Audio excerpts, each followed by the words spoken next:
Welcome back to Advent of Code 2019. We're up to day 11. Pretty good progress, I would say, considering I've only done 2 sessions. So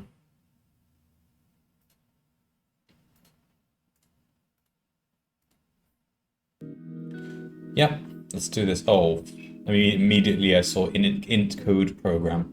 Of course, we're gonna build on this. Right, anyway, let's read this. On the way to Jupiter, you're pulled over by the space police. Why is there a YouTube link here? 5-hour video.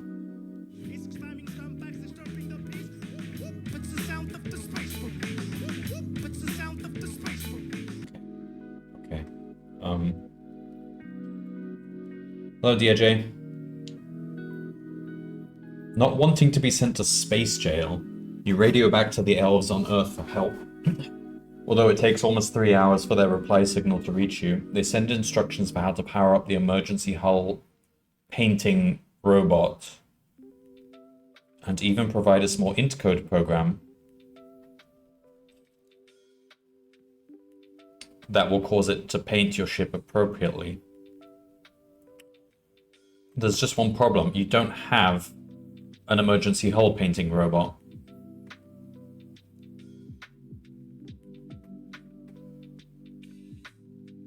Funnier about it being 5 hours long, it seems to be from the official EVE Online YouTube. Oh, really?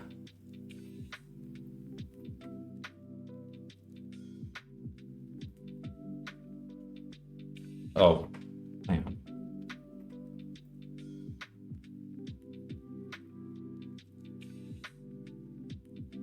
Now the link just keeps taking me to this. Oh, no, that's a different link. Son. Dad, are you space? I'm proud of you, son. Dad, are you space? Yes. This is from Portal 2. Okay, okay. Space. Huh. Yes, please, space. Alright, anyway. Thought it was the first one, yeah.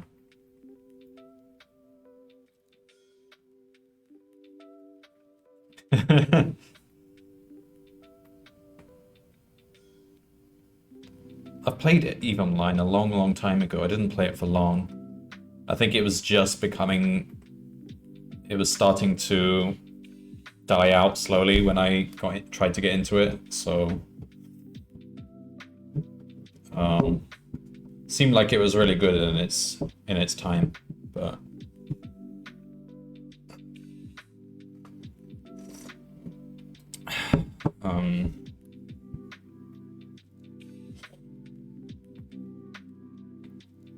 Hello, Amaro. Amaro, you're gonna have to catch up on these 2019 problems now that I'm doing it.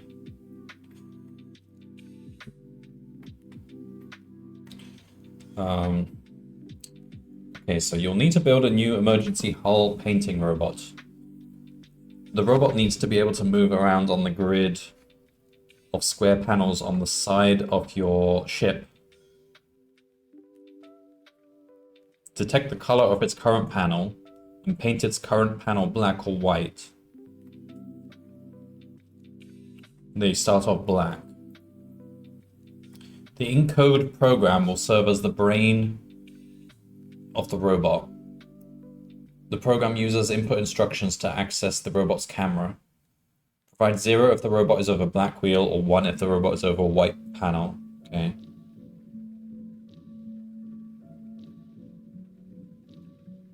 Oh, interesting. So we're actually going to use... This is a streaming algorithm, meaning that it doesn't just take an input and spit out an output, but actually you keep inputting to a program and that program keeps giving you an output and you keep doing stuff with that output.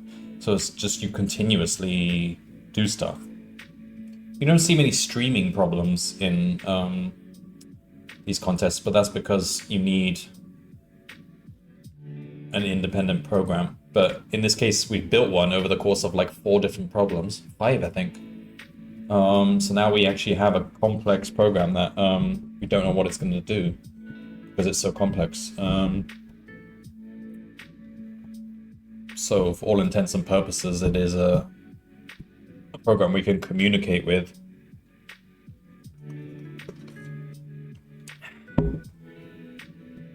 Sorry, streaming is not the correct term. Streaming means something different. Online algorithm is the term.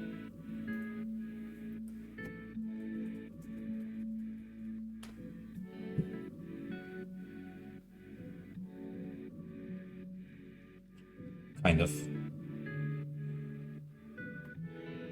Streaming algorithm means you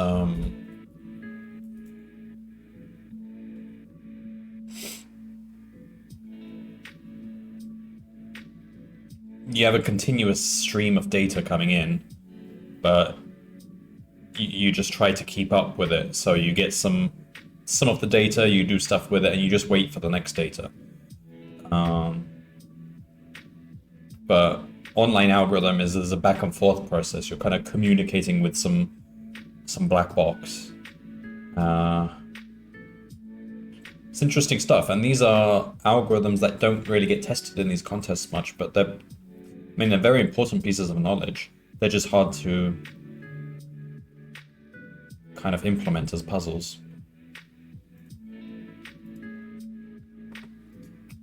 All right, so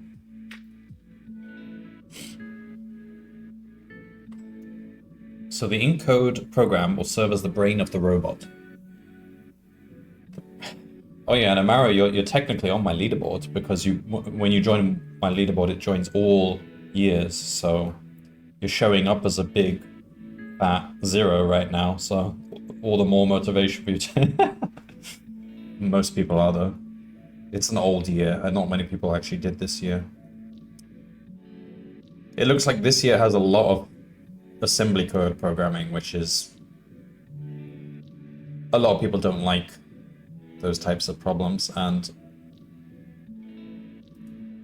I still don't know whether I like them or not. It's like I always dread them when they come up, but then when I do them, I actually kind of find they're actually pretty original and sometimes pretty smart.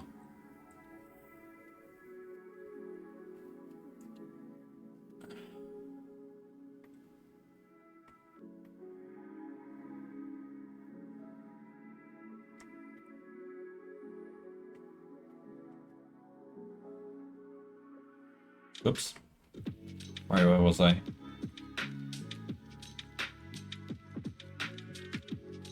So you use input to you provide an input to the robot.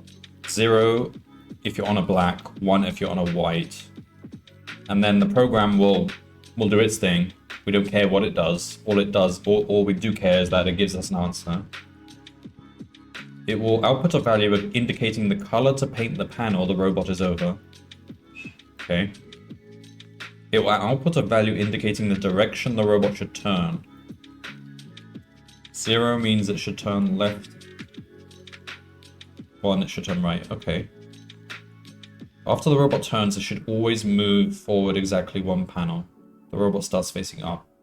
So far, straightforward. Okay.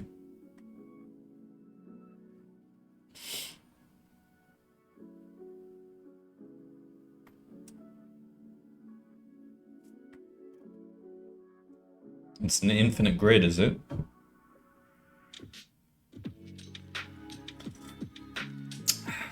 This is an interesting coffee. It's mushroom and ginseng coffee. Ginseng is like that root that is known to be an aphrodisiac, well, said to be an aphrodisiac, I think. And mushroom is, well, mushroom.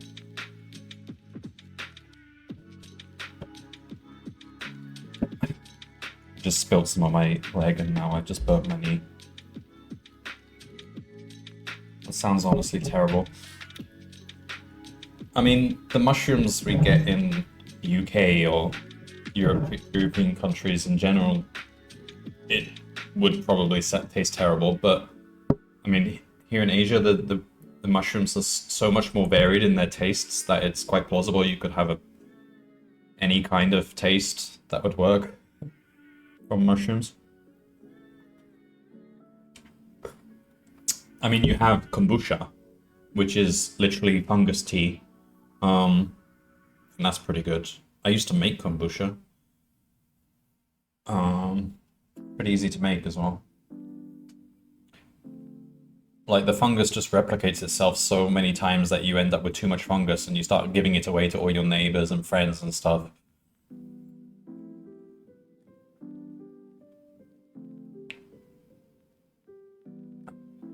Okay, so this is not important. This is just describing the example. Yeah.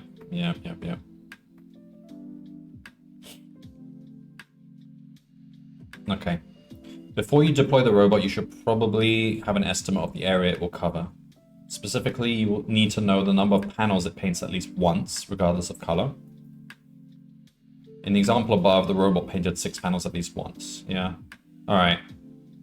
Pretty straightforward problem. I can imagine people will get tripped up on this problem because they will be tempted to initialize a grid, but they don't know how wide to initialize it to begin with. The key is to use hash maps, not two-dimensional grids, really. Then you only store the values that ever get accessed, and everything else is just not stored in memory.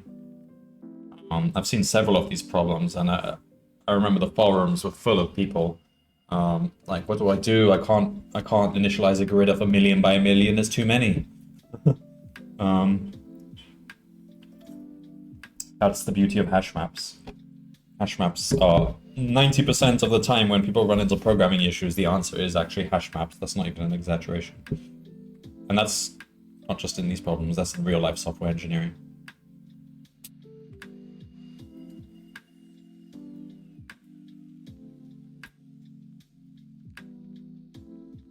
All right.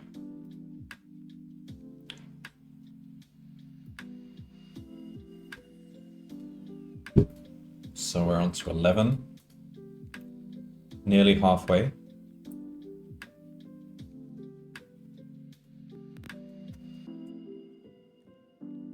And I mean, this one looks like an easy problem, but okay, we've always got part 2 to worry about. Did I copy the whole thing? Yeah, okay. So we're reusing our ink code from here. It just gets bigger and bigger, doesn't it?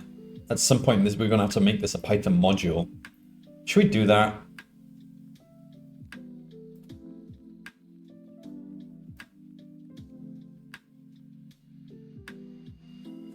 Yeah, let's do that. Let's just make a separate module for ink code. This is the first time I've ever had to do this for a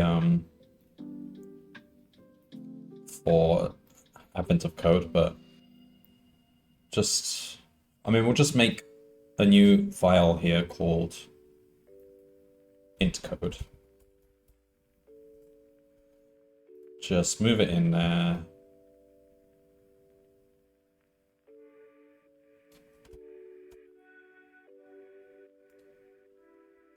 In fact, let's take the time to actually clean this up so we don't have to initialize queues and stuff outside of the ink code.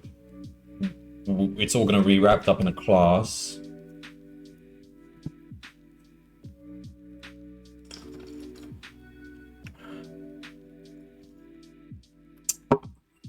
So we can literally do int code input, int code get output, like that.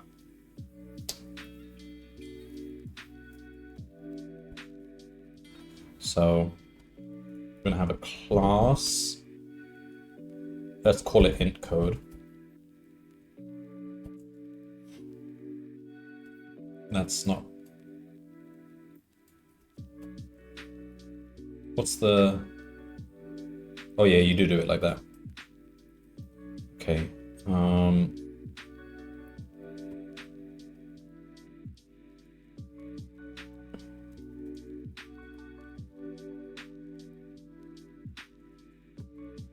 So in the class, we're going to do this initialization. So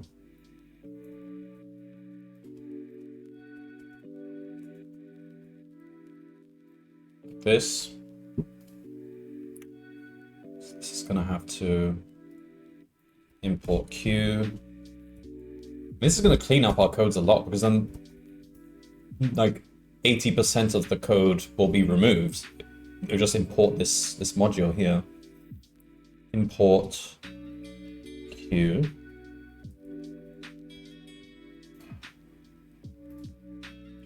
That's all we need for the initialization.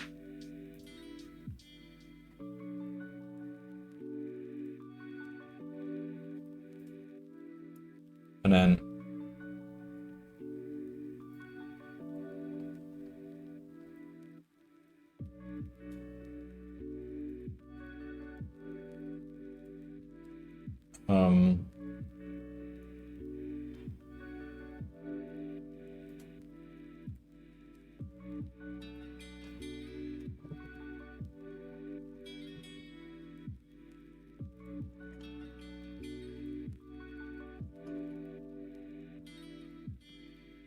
no, this isn't quite right.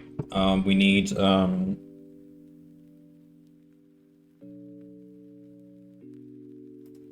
how did we do it in problem, what was it? 7? Yeah, 7. We created a amplifier, so that's the machine. We created a queue. And then we called next, next, next to get each output.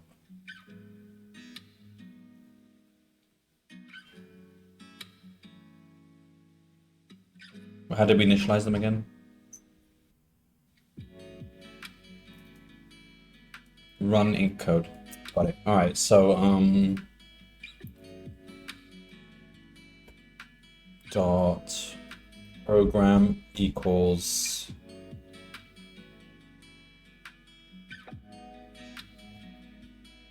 self.run in code on the queue.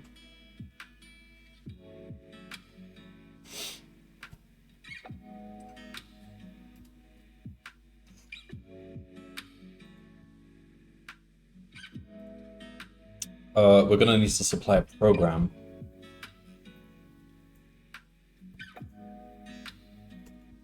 So we supply a program as a list, and that program is going to get converted to a hash map so that it's infinite size.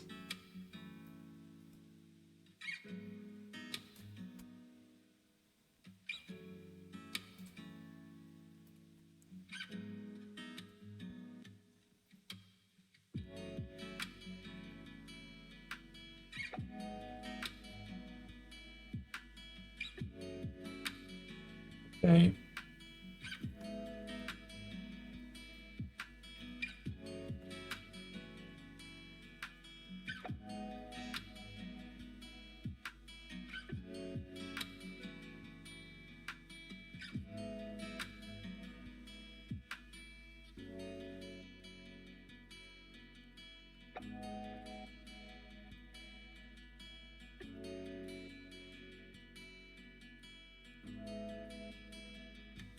No, the program should be internal to the this function. We don't need this.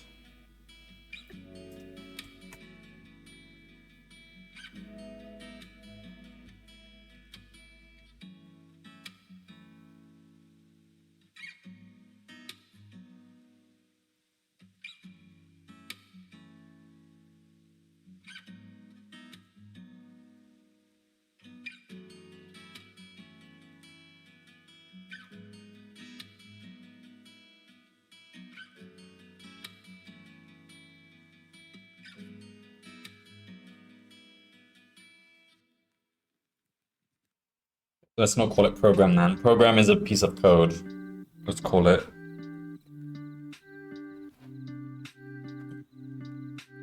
machine, automata. What? I just call it machine. I can't think of what is the correct thing to call this thing?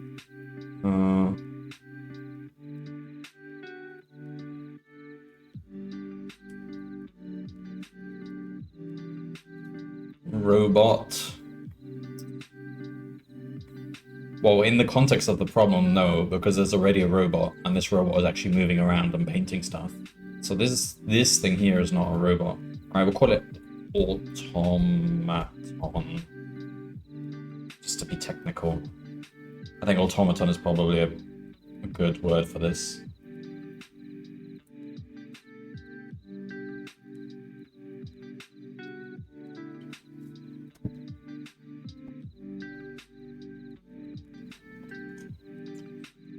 That reminds me of the point and click game Siberia. It's just a running joke in that game that you have this robot called Oscar following you everywhere, but he hates it when people call him robot. He always corrects them saying he's an automata.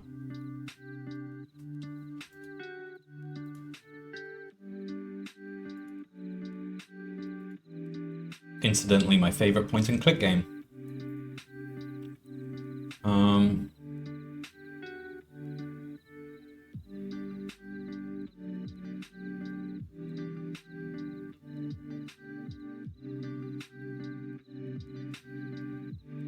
All of this stuff is fine.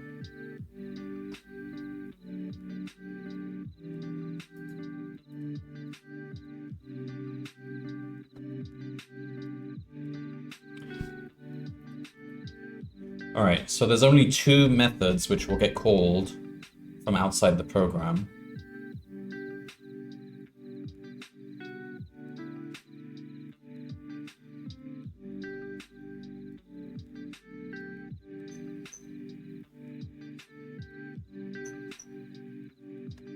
One is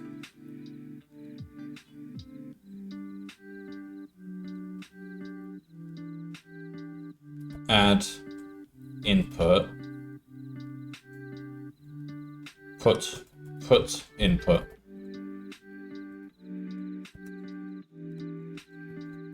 And all we do is put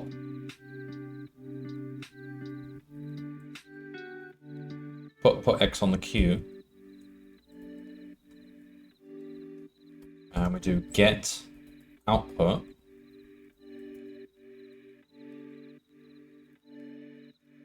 And we just do return next of self.automaton.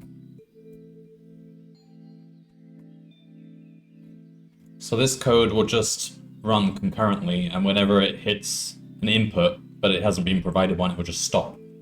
So it only runs as much as it can, and then it just pauses and it waits for us to provide the next input. No, sorry, other way around. It waits for us to request an output. It's like a functional program, so until we actually request an output, it just pauses. We request an output, it outputs, and then continues code until it hits the next output statement. Using the inputs that we've popped on the queue. If it tries to request an input, but you haven't provided one in advance, then it's going to infinite halt. So that's a situation which shouldn't ever happen. We could even catch it as an error.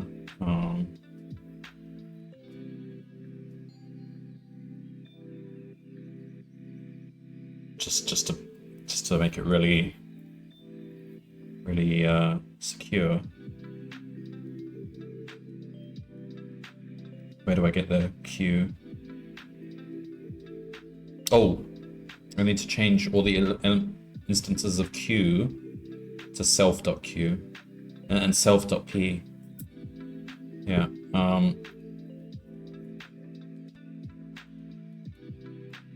We're gonna have to go through this line by line to be absolutely sure. All right. No. P is a local variable. It's fine. Q is external. So I've only accessed Q like once, I think.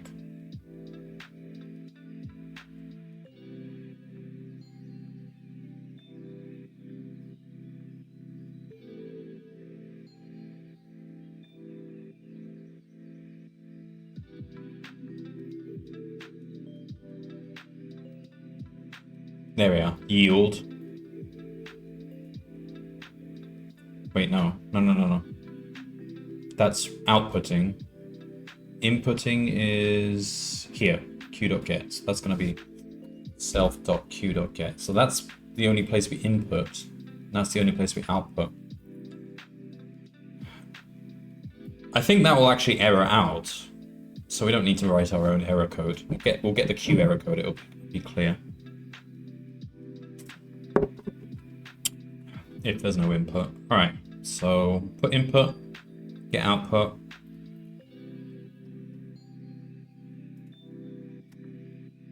So now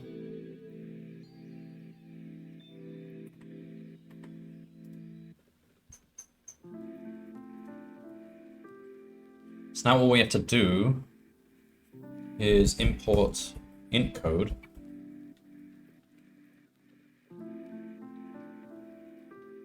How do you do this? From int code.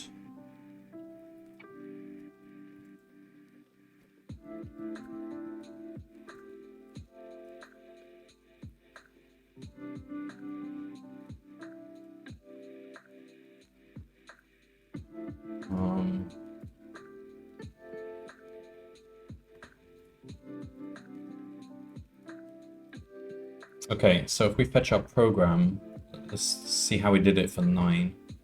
We just basically do that. Okay, so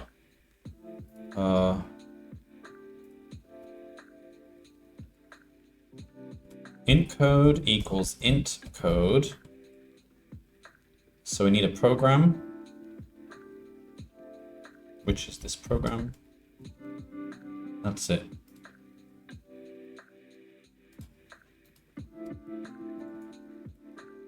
So basically that is replicating all of that. That's our code is going to be so much shorter. All right, so just check that it runs. Yeah, okay.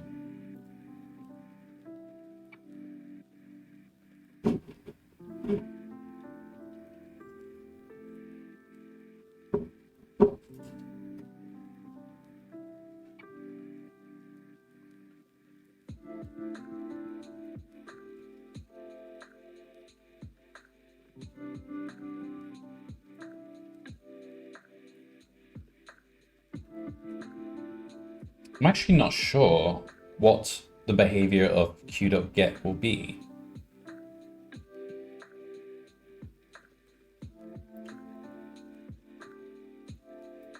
Oh, it waits. It actually waits until there is something on the queue. So it's concurrent.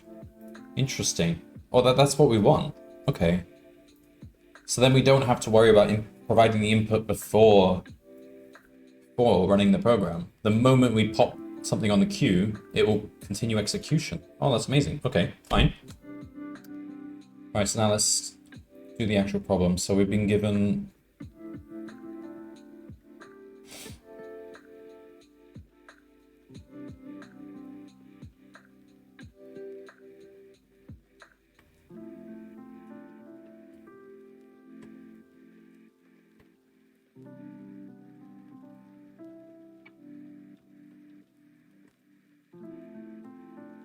okay, so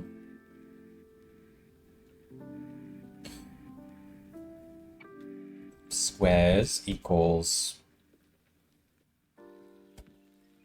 default dict int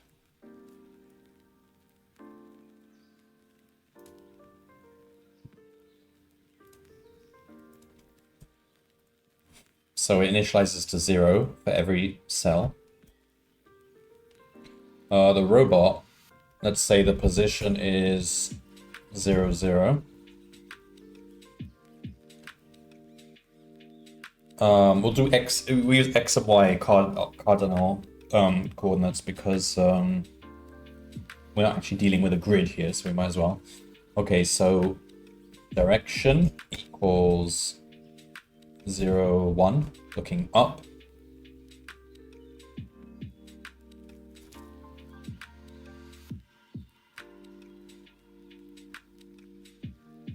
We need to just describe what it's like to go left. So left equals, it's going to be a map, which maps 0, 1, 2, minus 1, 0. You can use matrices for this, but I'm too lazy to do that. Minus 1, 0, 2, 0, minus 1.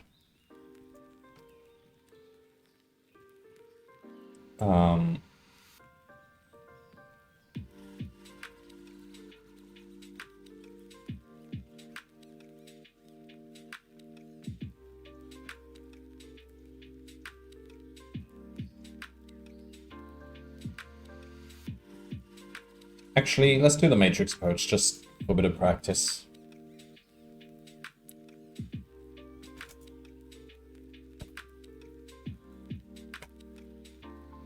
So how does it work? If you rotate a vector to the left, you actually return...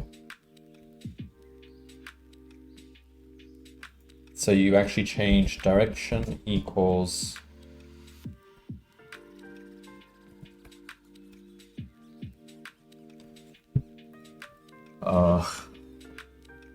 it's...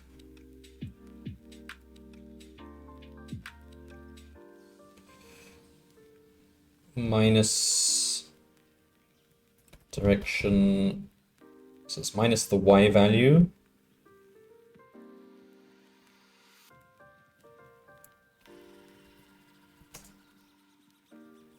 followed by the x value. Does that work? All right, so 0, 1 goes to negative 1, 0. So 0, 1.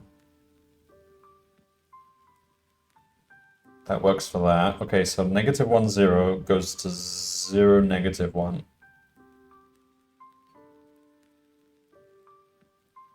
Yeah. All right, I think that's it.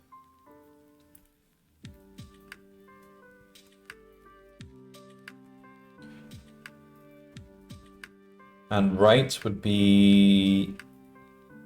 I guess it should be this way around, right? Like you can express it in terms of sines and cosines, but 90 degrees is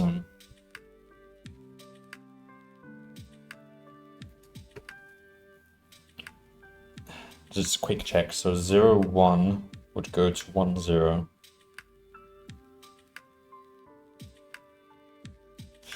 Yeah, okay.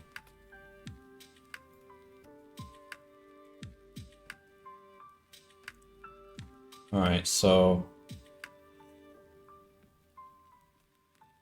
we can define forward as well.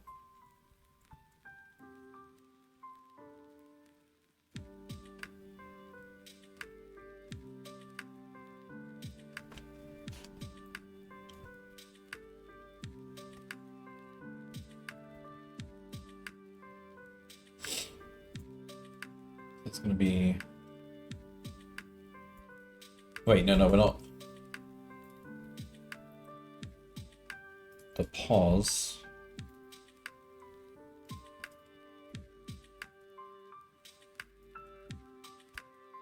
is going to be... So it's going to be pause 0 plus direction 0, pause 1 plus direction 1. All right, so that's left, right, forward. Anything else?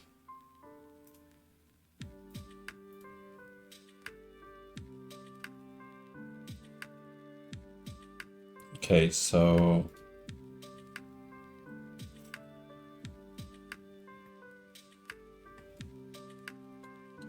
all right, so to actually run the program, painted equals set. So we're just gonna just check all the cells that we've painted. Doesn't matter whether they're black or white.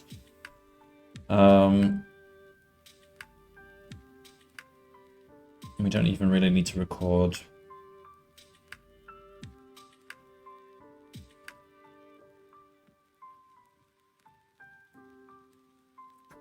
Nothing really. Okay, so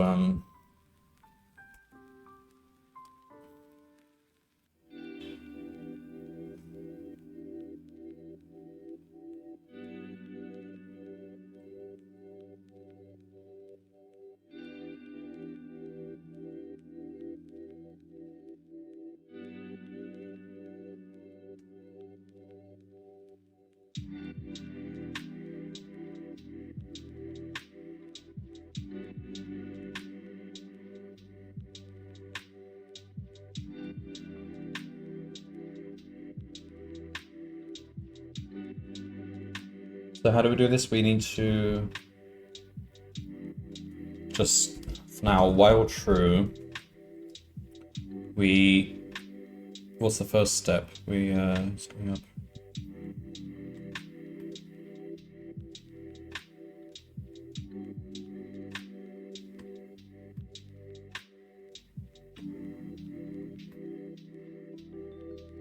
So the first instruction we provide is just 0. So it starts on a black. So we provide. So we look at where. So we need two things. We need no, we've already got squares. So while true.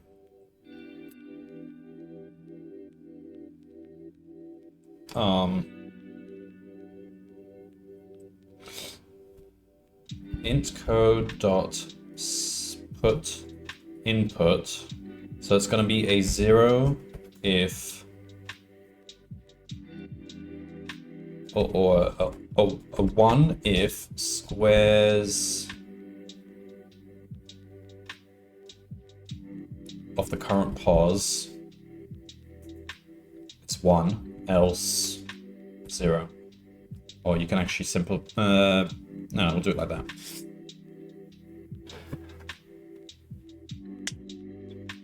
And so then we request an output.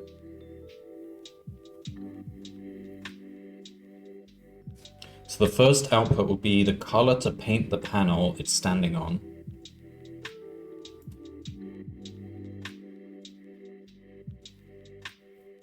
So we do that. So squares pos equals int code dot get output.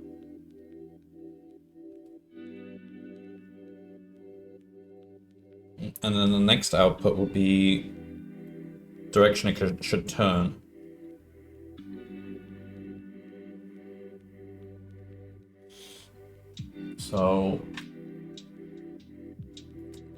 So it's left, right if it's 1.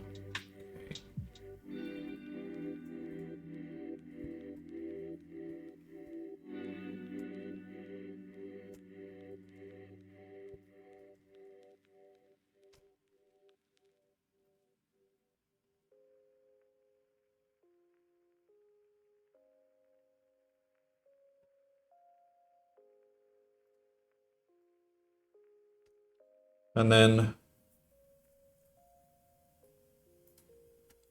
regardless of whether we paint it or not, we do painted dot add pos. And then we move forward.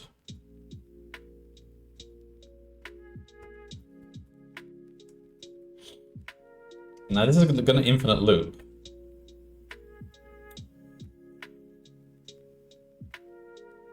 Let's just print length of painted so that we see what the final. So we get a stop iteration error. I mean, that's probably the answer. I don't really know how to handle that. Like, how do we actually stop?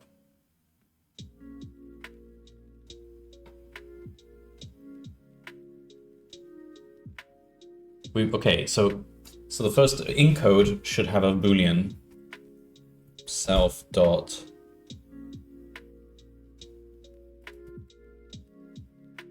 is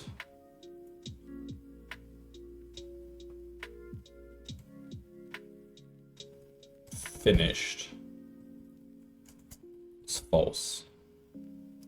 Self dot is finished equals false. So we should actually do while not encode dot is finished. And I'll do the same thing. How do we actually finish?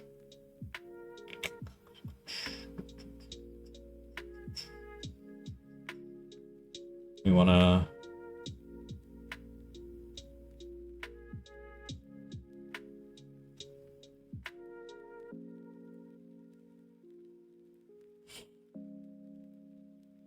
So here...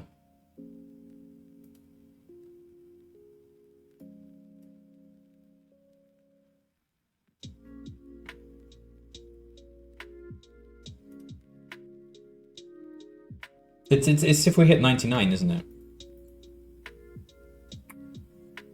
The only graceful finish is if we hit 99, so that means...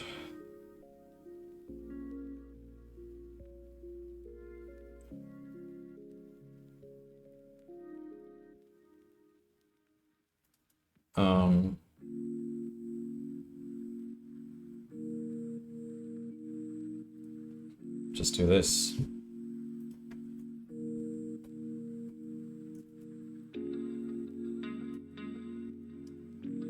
That's it. So we won't try to request an output, so we won't get any error, right?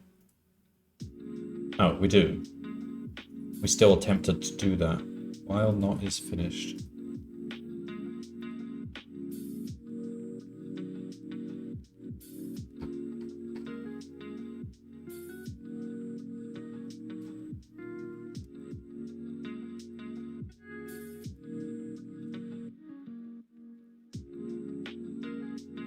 Did it ever reach 99?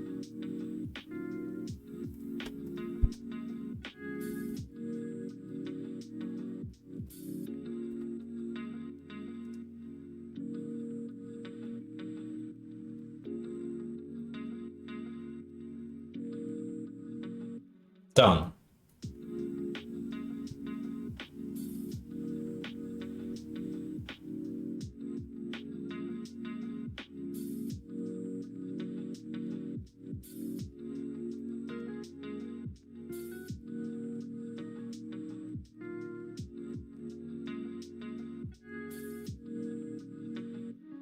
Oh, it's a timing thing.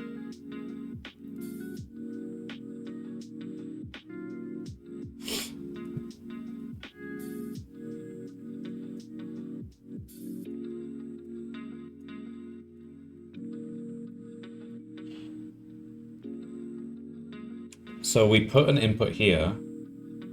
It actually hits 99 after we did this.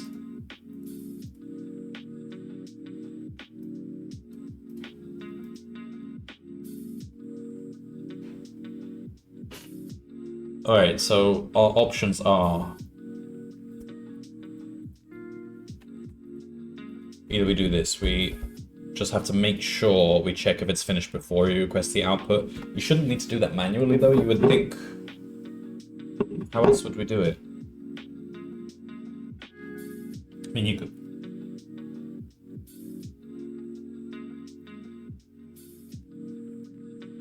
Well, if we're doing a while loop, so there must be some break logic, so we should have to do it this way, really.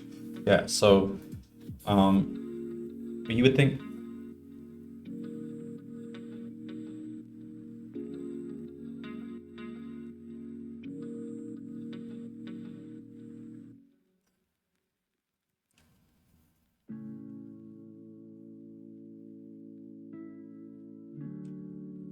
Alright, I don't know, do it like this. If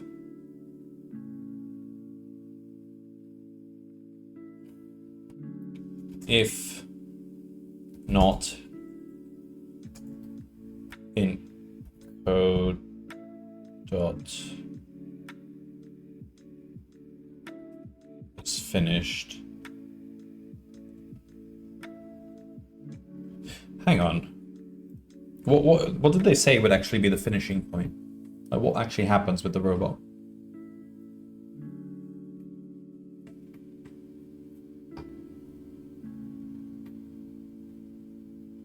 It will halt when it's finished drawing, so it's like we provide it an input but it doesn't give any output back. Fine. Okay. So we do that. And then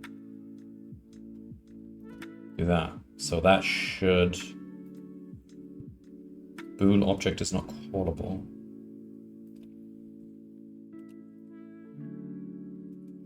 One? Painted equals set, painted.add, pause.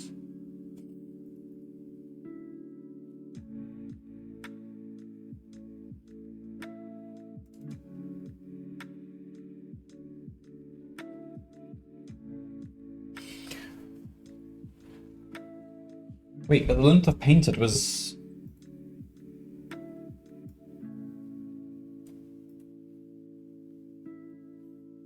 changing.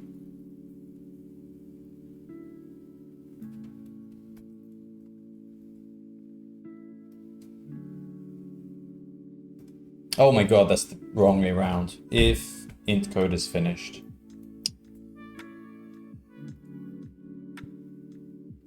Done. Yeah, but why is it still throwing an error?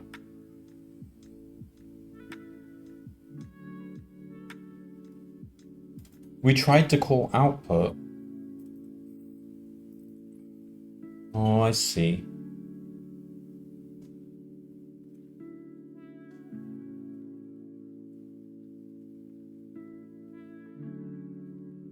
This can't be done as an atomic operation, so I think what we actually have to do is always check if it's none.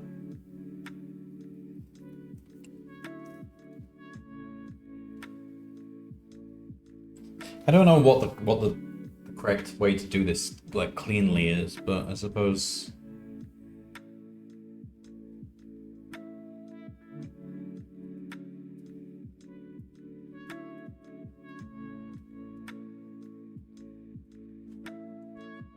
we can so it basically, if we try to get an output, we should just return none if there's none left. If self dot automaton dot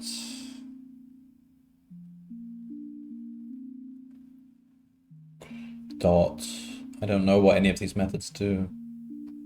Close running if it's not running. Let's have a look.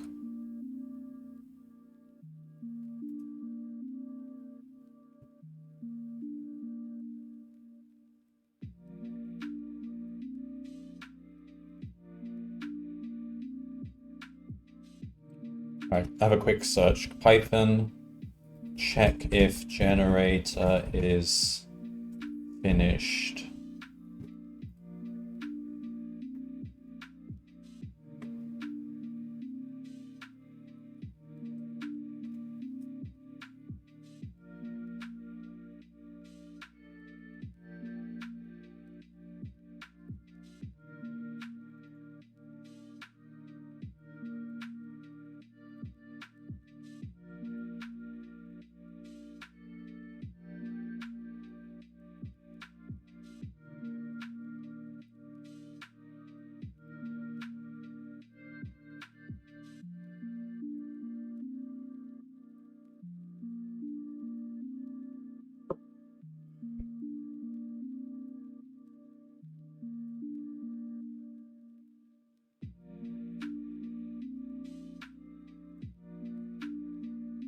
All right, we are actually supposed to use hatch logic, I think.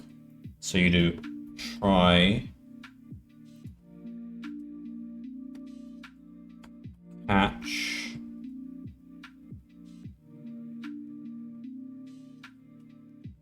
wait, no, there's no except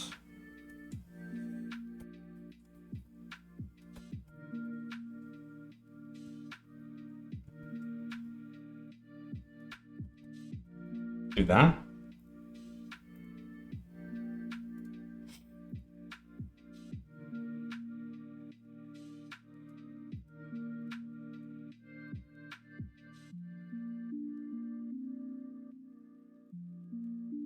Then we would have to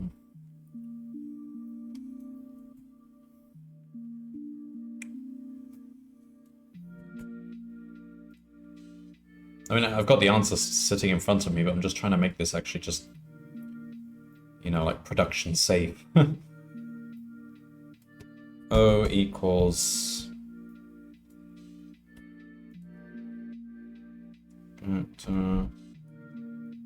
if O is not none, if O is none, break. I guess that's how you do it. You get a none the moment it's finished. It's unavoidable.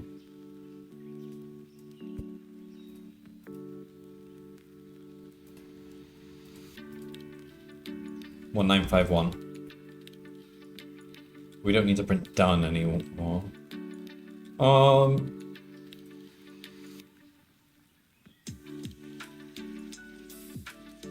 Yeah. Program terminated successfully. Let's do that. And if it didn't, then it would actually give us the opcode, so it's actually telling us what the problem is. Alright. 1951.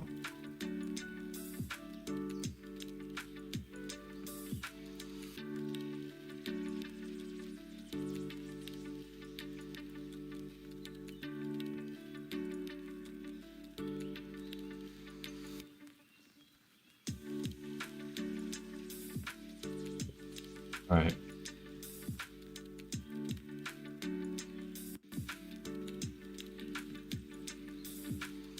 Just opening YouTube as well for the chat in case anyone actually drops a message in YouTube. Part 2. You're not sure what it's trying to paint, but it's definitely not a registration identifier. The space police are getting impatient. Checking your external ship cameras again, you notice a white panel marked Emergency Hull Painting Robot Starting Panel.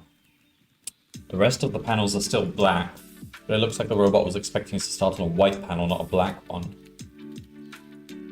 Based on the Space Law Space brochure that the Space Police attached to one of your windows, the valid registration identifier is always 8 capital letters. After starting the robot on a single white panel instead,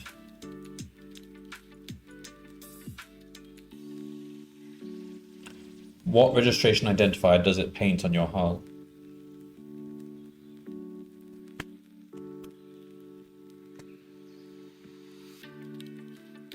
Okay. So that seems alright.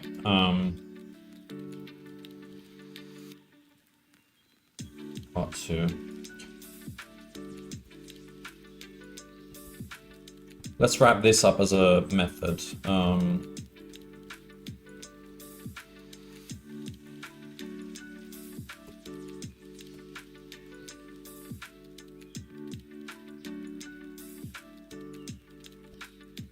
Just basically all of that, right?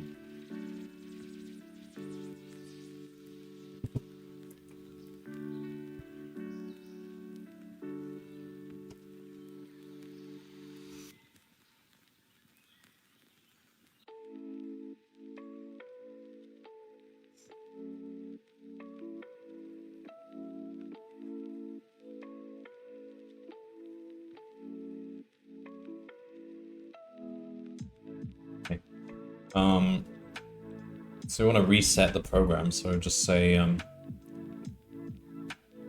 okay, let's take that up here.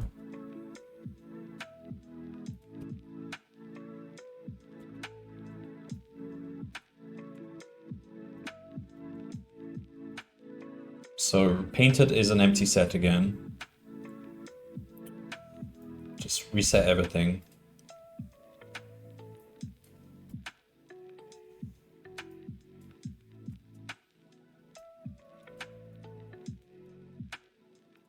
Squares, pause, directional, or reset. They're all reset. Int code is reset. I mean,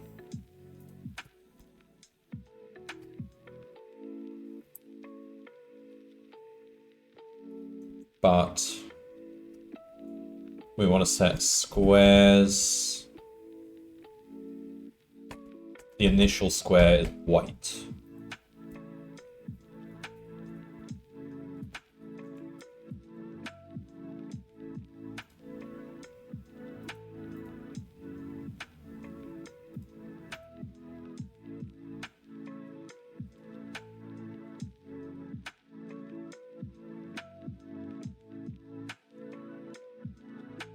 Didn't use, oh yeah, I did use squares.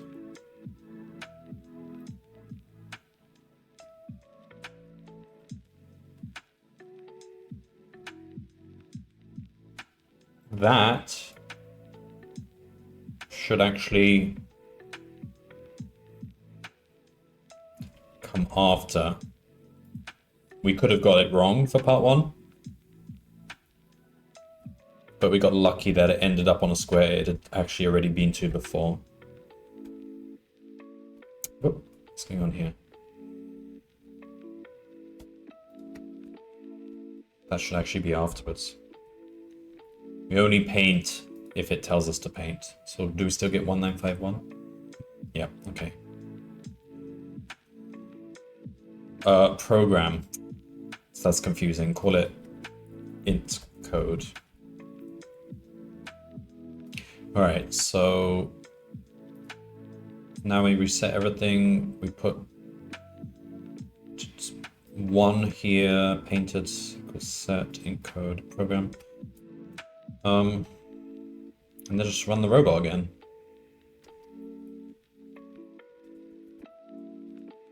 Just make sure that it runs. Okay, it does. So now we have the answer staring at us in the face, but we need to actually visualize it because we need to see what those capital letters are. First of all, we need to know the dimensions here. So, min x equals the minimum of S0 for S in squares. We have to do this for all of them. Max x equals max of S0. And then we want the y's. Min y is the... Okay, the IDE is running really slowly right now.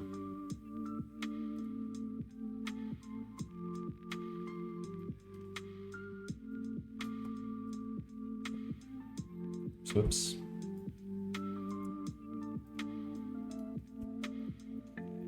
Alright. It's really slowly. Why does it do this? But I've been noticing this happening with PyCharm. It doesn't say it's archiving anything. Indexing. So now we know the bounds. We need to do...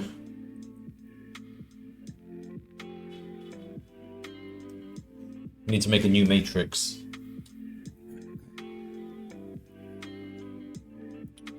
Matrix equals empty list.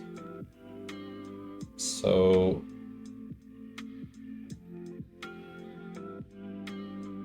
for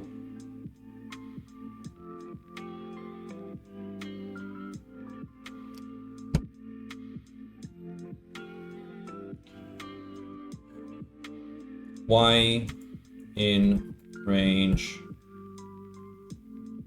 so we'll start from the top and come down. So we do from max y to min y minus 1 minus 1.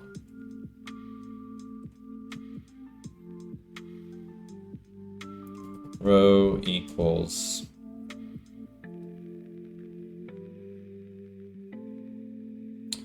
just do a string.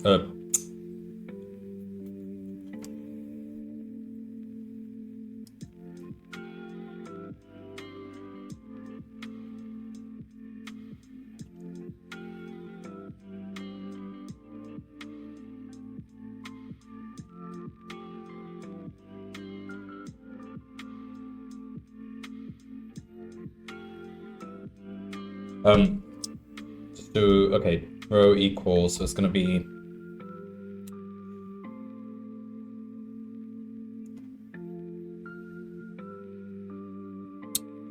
what should we say? So it's, they said black, white on black. So the best.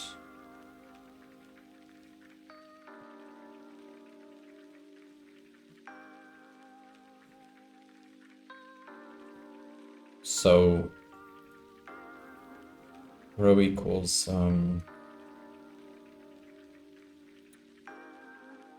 okay, we'll do a hash for white, so it's gonna be hash if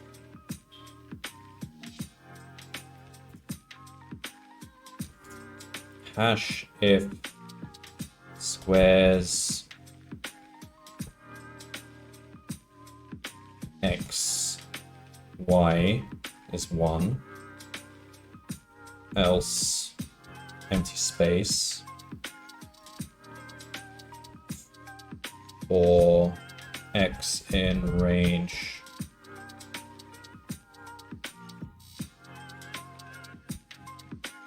min x max x plus 1.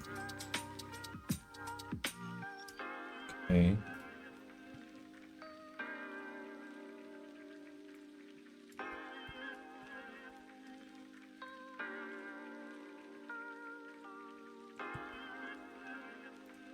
So that's our matrix. Now let's just print it.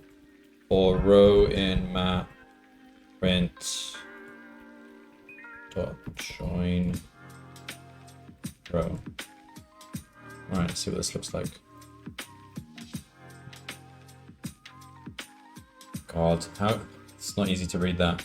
Okay. So lean back and squint. HKJ. Let me write this down. HKJ BAHCR.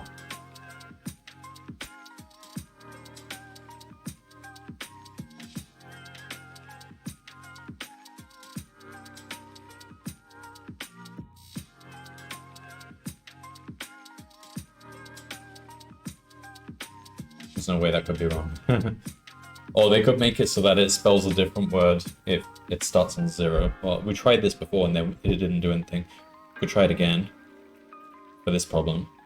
So if we just make a mistake that someone might be likely to make, such as set that to 0 instead of 1,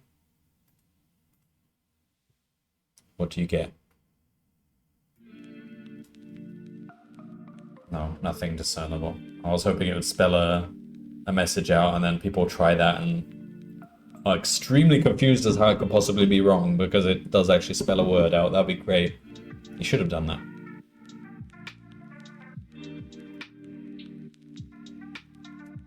It's a trap. There's a nice problem. Nice and easy.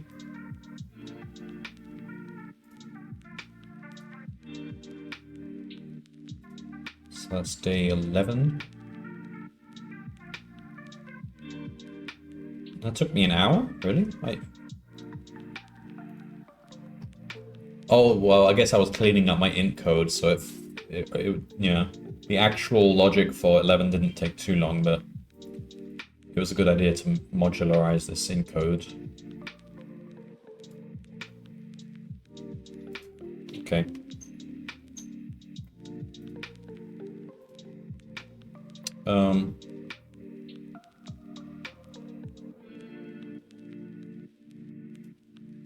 Alright, try another one.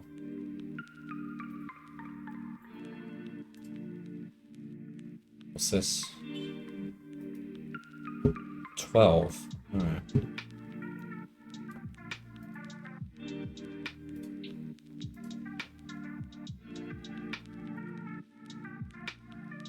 The in-body problem. Uh-oh. This is gonna be physics. Looks a bit physicsy. Oh my. Kinetic energy vectors. Oh man. Okay. The space near Jupiter is not a very safe place. You need to be careful of the big distracting red spot. Big red spot. Persistent high pressure region in the atmosphere of Jupiter.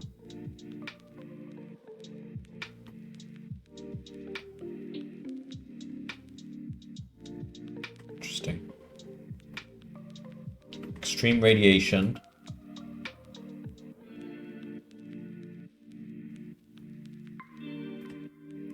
And a whole lot of moons. How many moons does Jupiter have?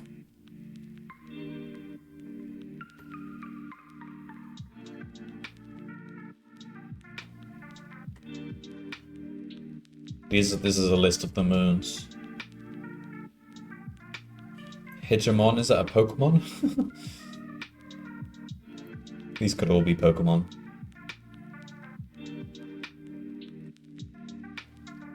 Kale.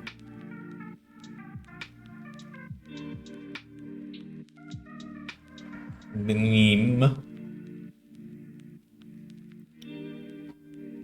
Alright.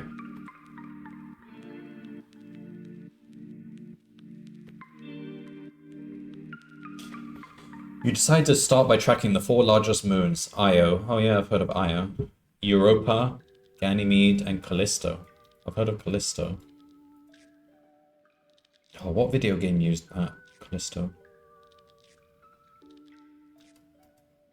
After a brief scan, you calculate the position of each moon. You just need to simulate their motion so you can avoid them. Each moon has a 3-dimensional... blah, blah, blah, okay. The XYZ... The velocity of each moon starts at 0. Simulate the motion of the moons in time steps. Within each time step, first update the velocity of every moon by applying gravity.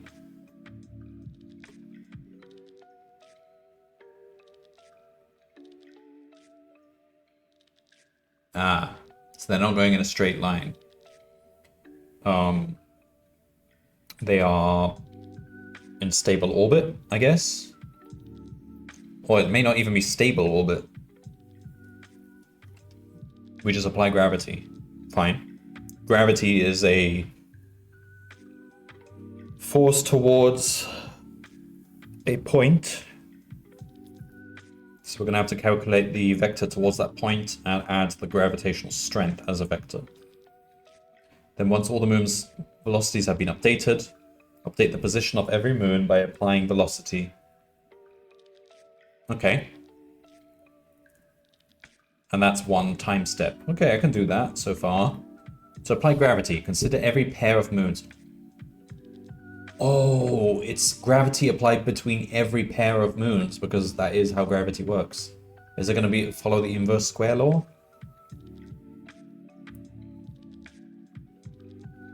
No. It's following this crazy exactly +1 or -1 law. Man, what would the universe be like if that was the law? I can't even imagine. That would be crazy. Doesn't matter how far you are from something, it doesn't matter how big that thing is, it exerts +1 or -1 on you. The universe wouldn't even make sense. It would just collapse. Like that can't even be interpreted as as a universe.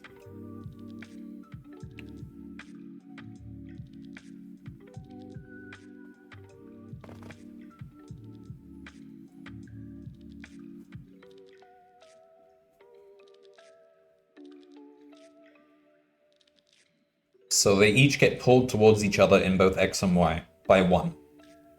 Okay, that's easy to code. Easier than applying the inverse square law. Gravity.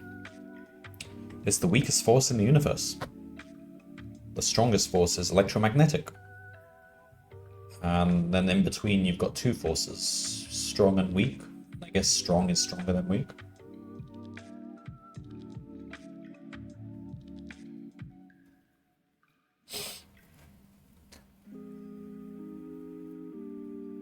Alright, I understand how gravity works. That's not how gravity works, but I understand how this version of gravity works. Then velocity is easy, yeah.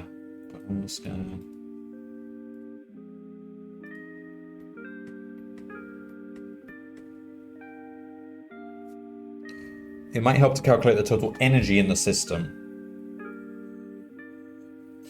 Total energy for a single moon is its potential energy multiplied by its kinetic energy.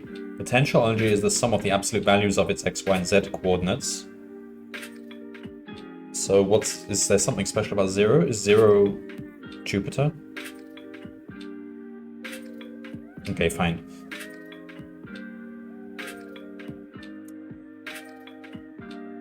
Otherwise, it doesn't make sense. Normally, potential energy, you only think of it in terms of differences, because there's no, it's all relative, right? Well, potential energy at some point, like, I could argue this cup has potential energy now because it could fall down to the ground. But wait, what if I dug a hole below the ground? Now it would fall a greater distance, so it has a greater potential energy. But why did digging the hole increase its potential energy? Well, it didn't. There's no such thing as potential energy, there's only potential energy difference between the cup in this state and when the cup is on the ground versus down in the hole. Okay, whatever, they're doing crazy universal laws here. We'll go with it. A moon's kinetic energy is the sum of the absolute values of its velocity coordinates. That's also very weird. Fine. I think it's real kinetic energy is like half times the mass times the velocity squared or something. The norm of the velocity.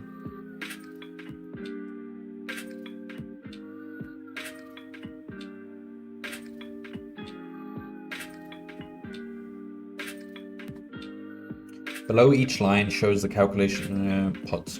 Okay, yeah, I get it. I get all this. It's a lot of example here. What is the total energy in the system after simulating the moons given in your scan for 1,000 steps? Okay, it's actually it's going to scare a lot of people. Well, that's it. Just 4 moons. So all pairs of moons is what, 6? 6 pairs. It's not many. They could have given us 100. Well, okay, there's a part 2 coming, so 1,000 steps as well. So we're going for basically it'll be like 6,000. Still seems like they could have given us more moons. They did say we're only sticking to 4 moons. Okay. Do we actually parse the input? I'm too lazy to do that. We'll just hardcode them.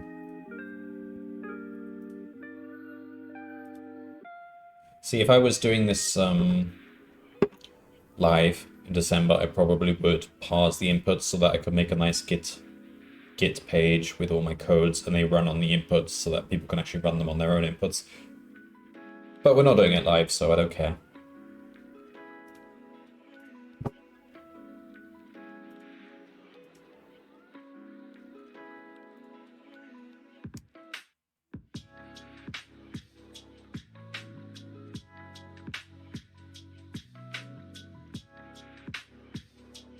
Go away, ink code. We don't want to see you again. You can probably see it for the next problem. So what have we got? So we got moons.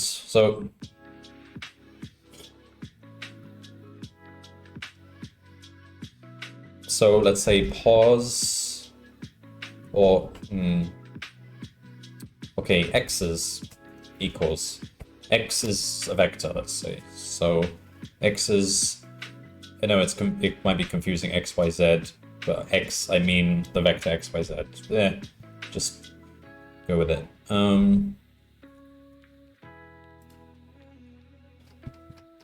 So let's just write them out. So it's 808.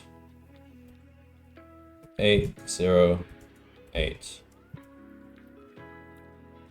0 minus 5 minus 10. 1610 minus 5. 19 minus 10 minus 7.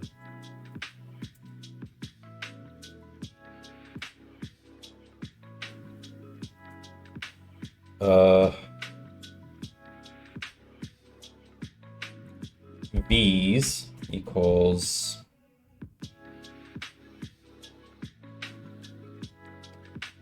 what did they say? It starts with no velocity? Yeah.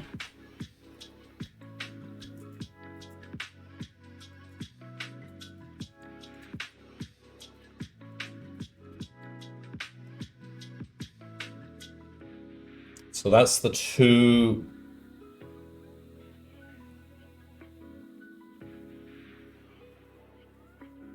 variables that are going to be changing.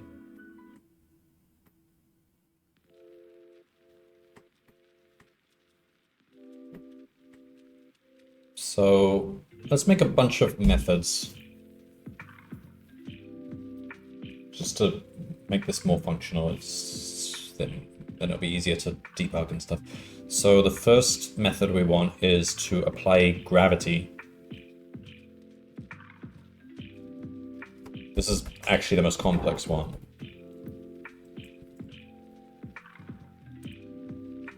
So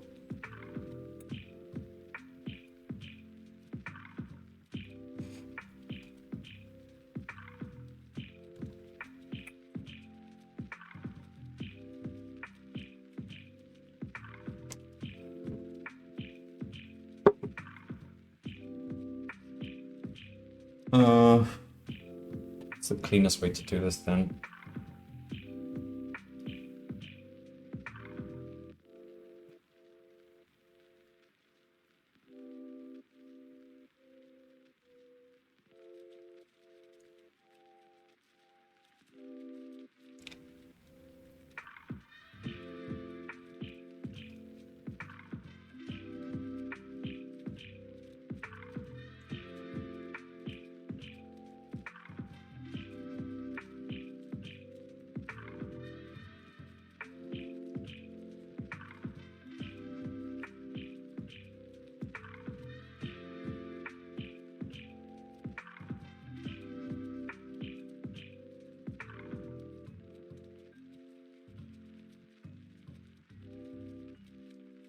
Hang on, let me have a look at this description again.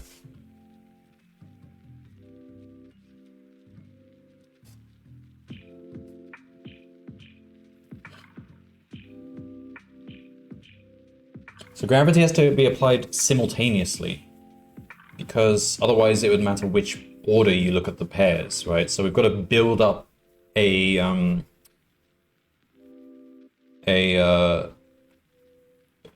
delta continuously and then apply the delta at the end. So deltas equals, so it's going to have to be, so it's going to be like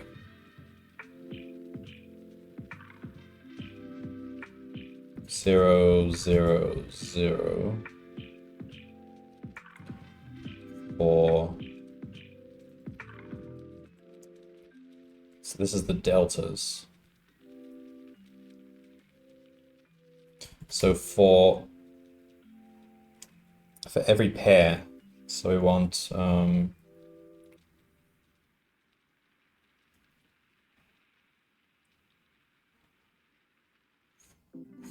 for V1, hang on.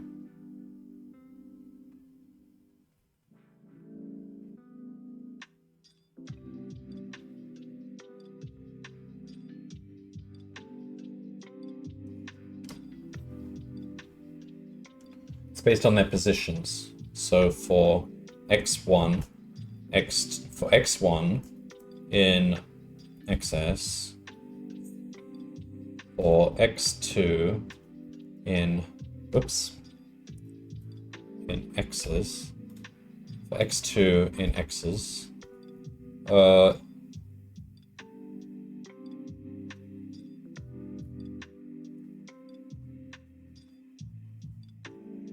oops, there's a siren going on outside. That's annoying.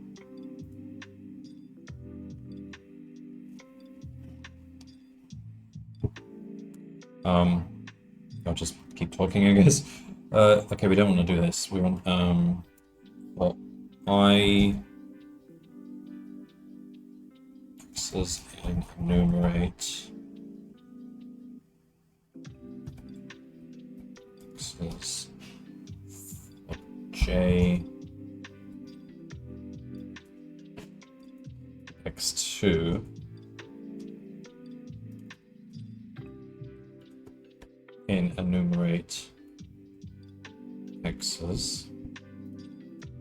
because they could be in the same place. If I is j, continue. All right, so we'll hit, for a given pair of moons, we will hit that pair twice. So, but that's fine, because we only want to see what the effect is on x1. We don't care about the moon at x2. All right, so that'll make this easier. So we look at the vector to get from x1 to x2. So diff equals, it's going to be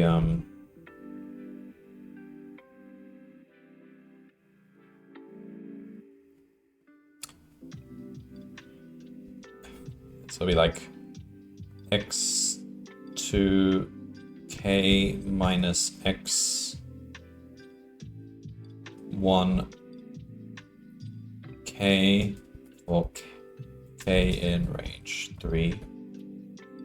So that's the difference vector.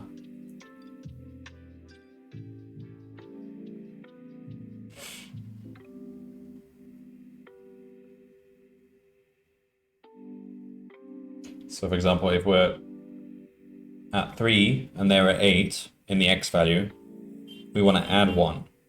So the difference vector will give us +5. So we want to translate that to a +1, basically.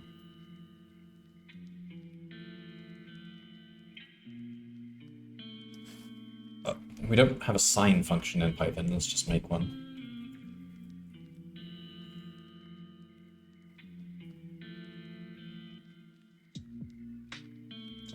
I'm running out of variables here, let's just sine of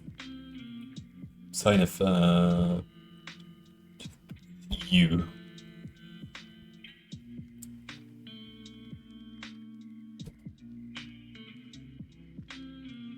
If u equals 0, turn 0, and if u greater than 0, turn 1, else return -1. Let's do that.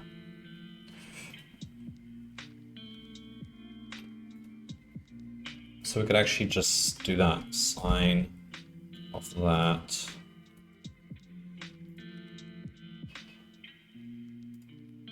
And that will be added to our deltas. And we just accumulate all those deltas, I suppose. In fact, we can just do this. For k in range 3, deltas k plus equal this. Just do away with that.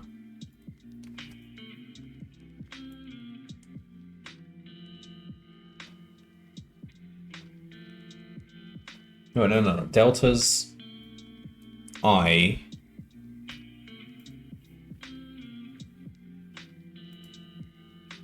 k. So it's the ith moon, and then we're just doing the kth.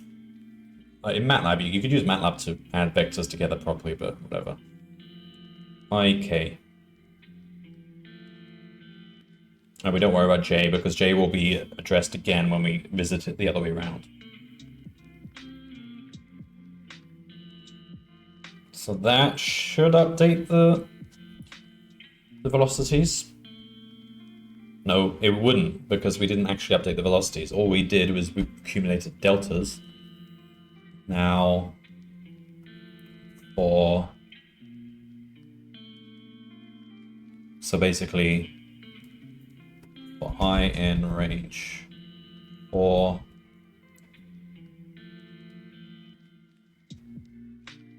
Vs I equals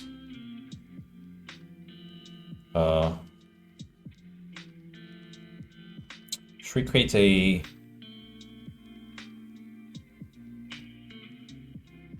we should really create a vector sum, vector addition, all this stuff. Should we do that?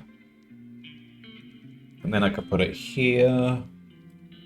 and here, and I probably need it in several places. Yeah, let's do that.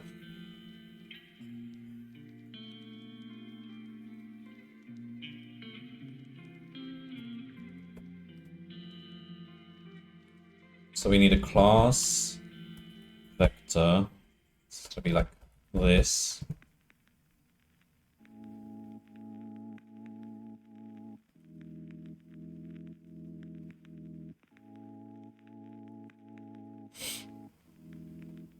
We could make this a data class. I think this will work as a data class.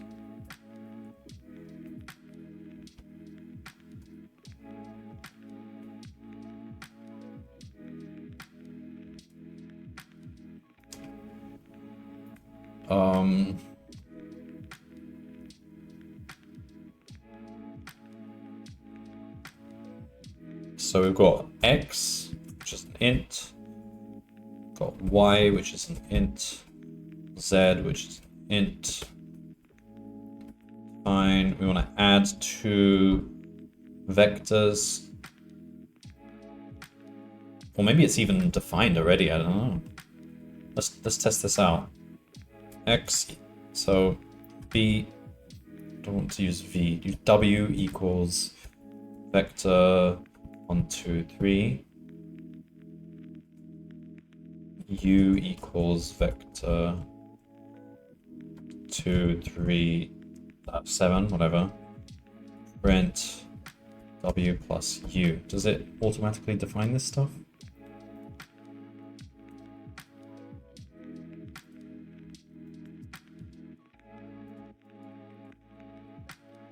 No, we do have to define it. Makes sense. It doesn't know what to do with that. Know the order or anything. Okay.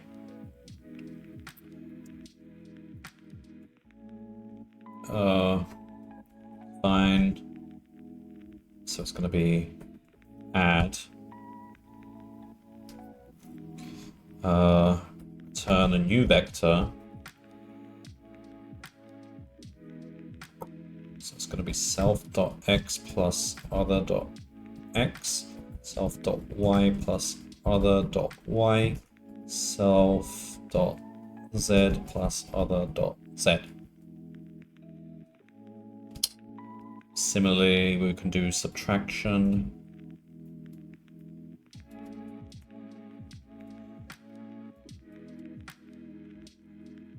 So this is minus, minus, minus. What else would we need? That's all for now. So x's equals vector. All right, we'll call them yeah, we'll call them x's. Is the usually the proper term that you use in like linear algebra.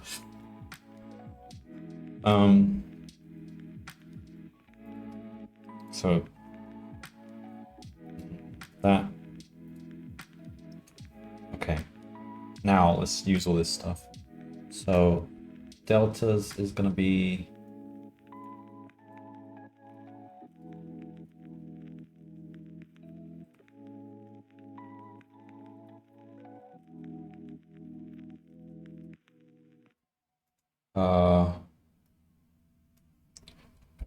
vector 0, 0, 0. Okay, so for that. So we want to do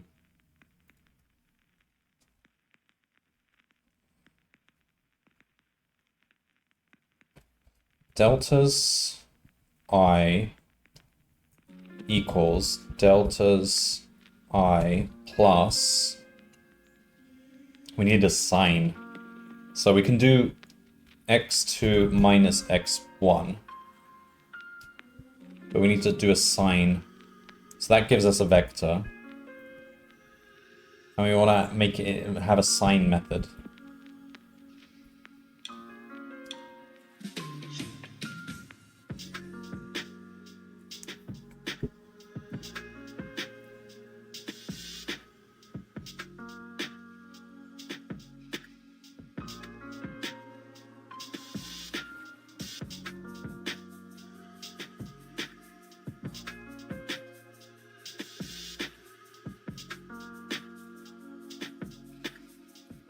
So it's going to be...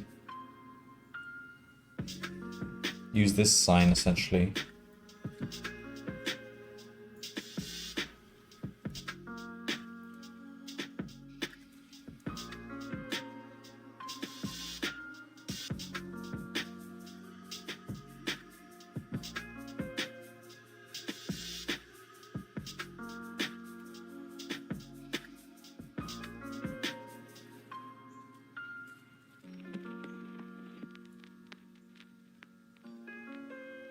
Like that.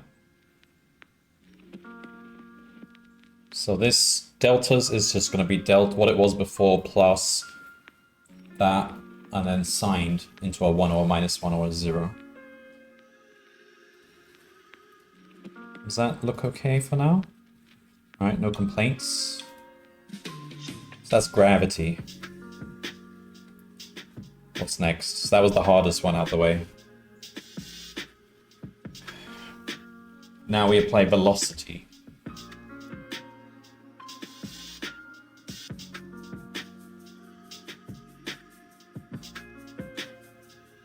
So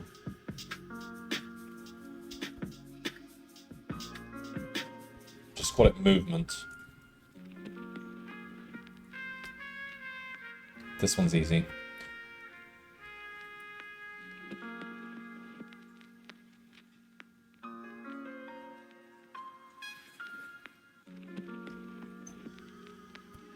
For I in range 4.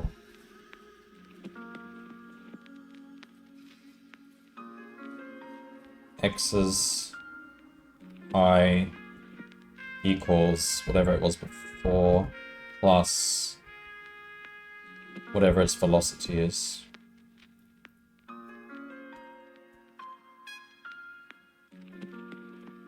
Okay, so that's done gravity, we've done movement. Is that it?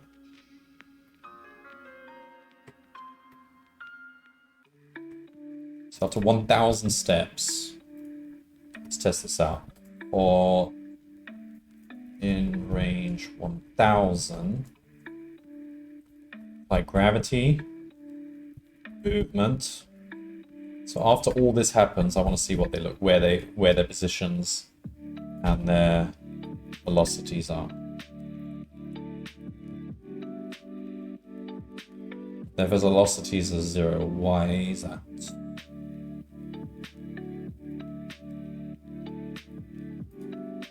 It's because they're collapsing on each other. That's actually what you expect, isn't it? They're all sucking each other in.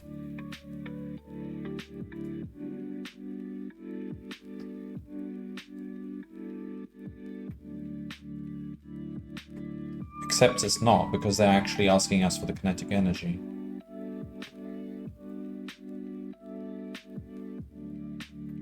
Total energy. Potential energy multiplied by its kinetic energy.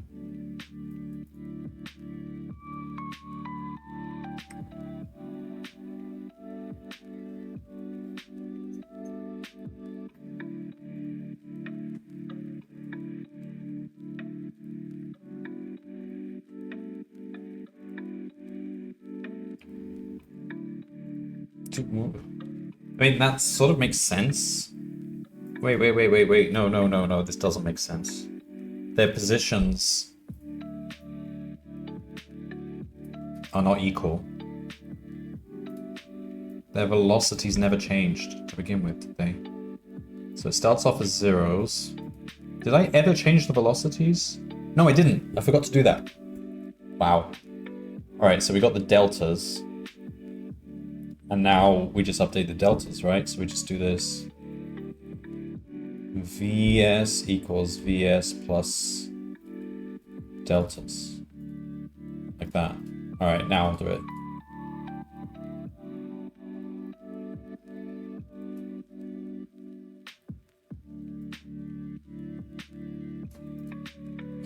Okay. Next thing is we need to be able to put compute the absolute value sum of absolute values for a vector, because that's just what is used repeatedly.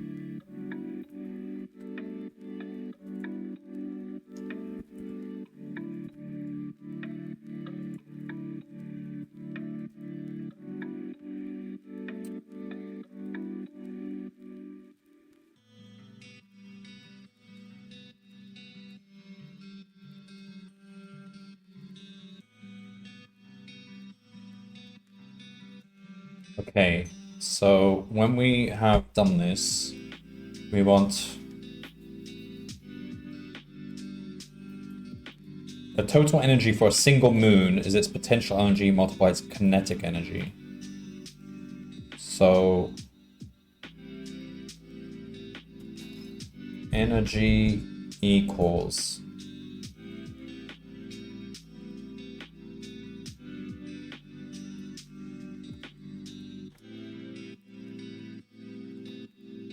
so we're going to sum the total energies for each moon. So the total energy for a moon,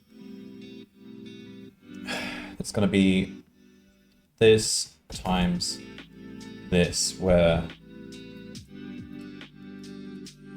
I in range 4. So this is going to be the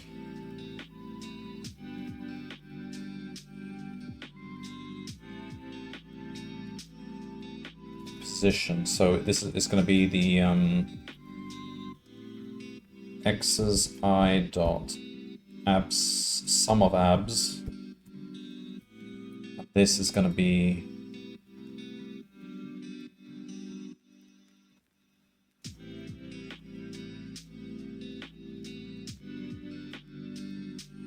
the v's.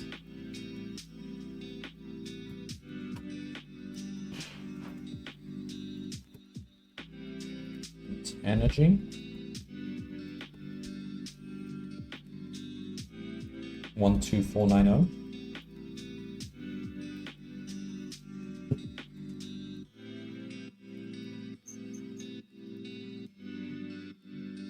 Correct. Nice. All this drifting around in space makes you wonder about the nature of the universe. Does history really repeat itself? You're curious whether the moons will ever return to a previous state. Determine the number of steps that must occur before all of the moon's positions and volatiles exactly match a previous point in time. For example, the first example above takes 2772 steps before they exactly match a previous point in time. It eventually returns to the initial state. Okay. So, I assume... Oh, wow. Wow, okay, that's a lot. Set of initial positions takes this many steps before it repeats the previous state.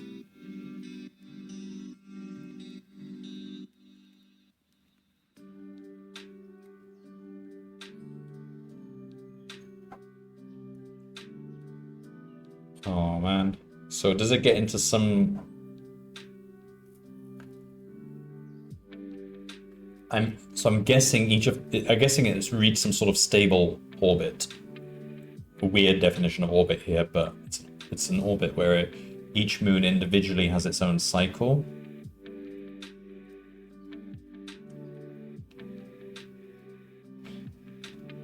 So we should just find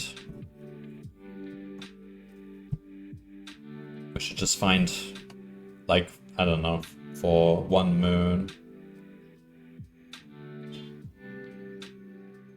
what its cycle is.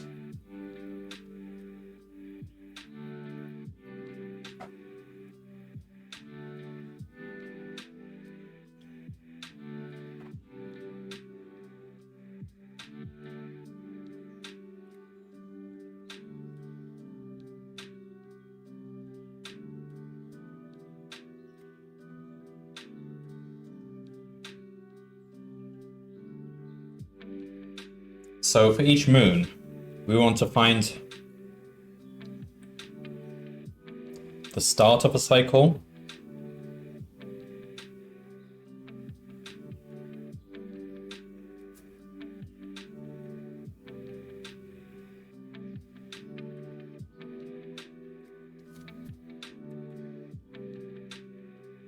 and the period of the cycle, but it doesn't, if we find one whole cycle, it doesn't necessarily mean it will follow that same cycle again next time, because other things might change, so it hasn't necessarily reached its permanent cycle.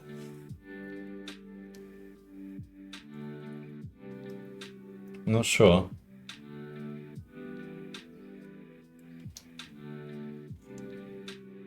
We can test this out.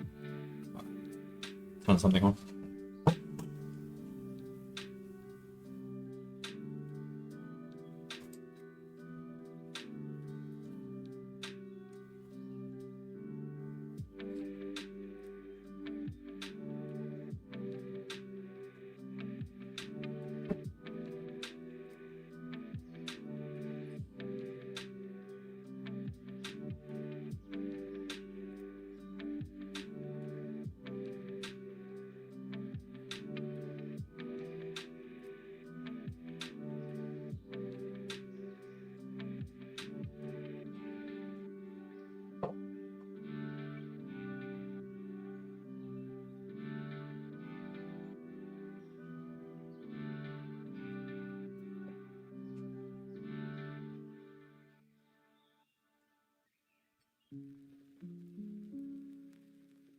So it's kind of well known that the three-body problem is a very hard problem to solve, and we're kind of doing a four-body problem here.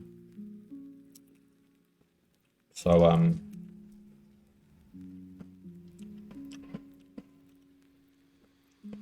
and that's with proper gravity, but here we're using, I don't even know if this is simpler or harder than real gravity. Harder, because it's continuous. Real gravity is continuous, of course. So, sorry.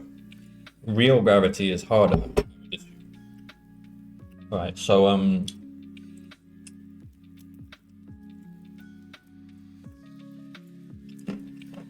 if we're assuming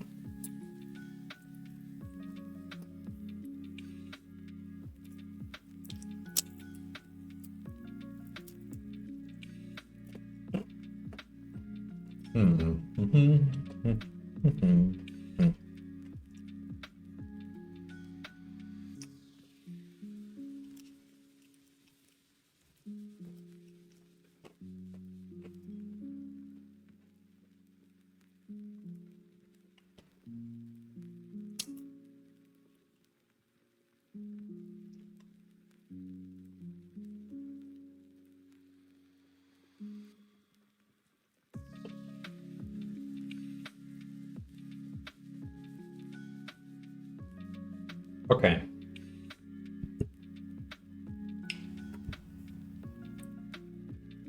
So we're definitely going to need a couple more things in our vector. We're going to need equality to test if two vectors are equal.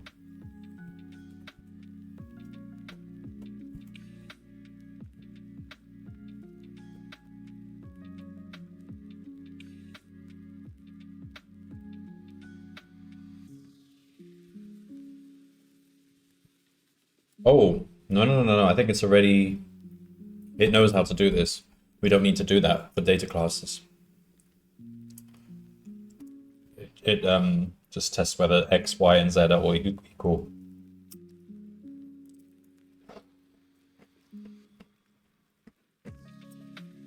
But that's because this is frozen.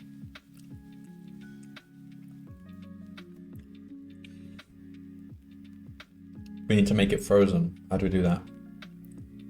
It's not frozen by default. Frozen equals true. That means we can check if two vectors are equal. Because X and Y, Z will never change.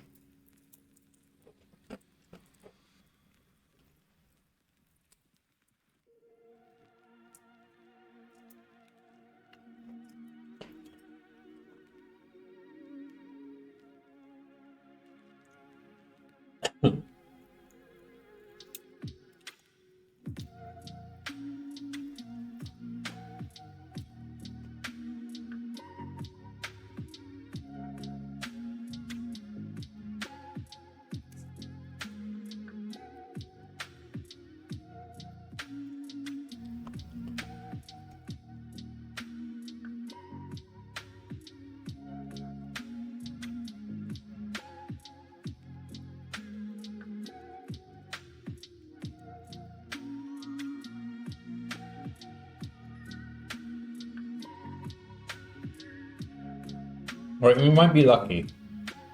Maybe they'll... Maybe the first time they return to a past position is already the start of the cycle.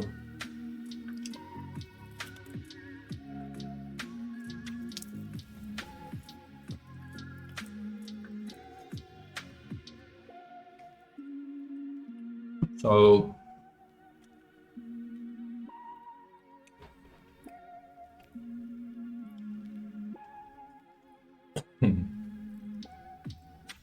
Alright, let's do this. Init x's init vs. Alright. So part 1. Xs equals init xs copied vs equals init vs copied. All right.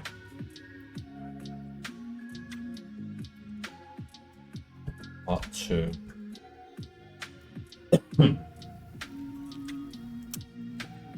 So define get cycle. Let's say for a given I, where I is 1, 2, or 3, where 0, 1, or 2. No.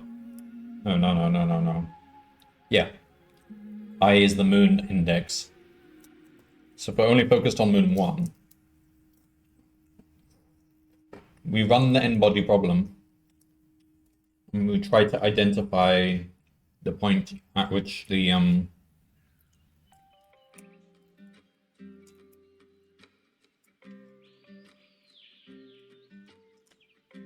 moon cycles.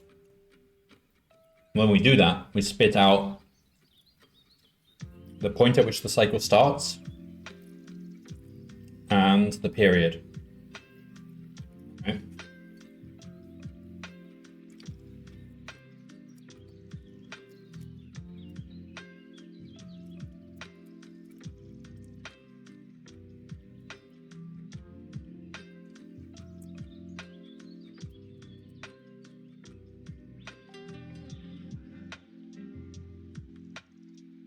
I'm just eating while I'm thinking.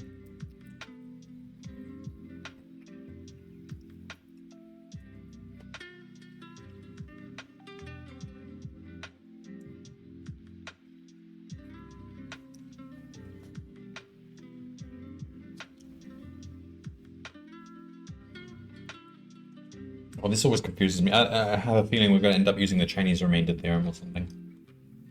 All right, test this out.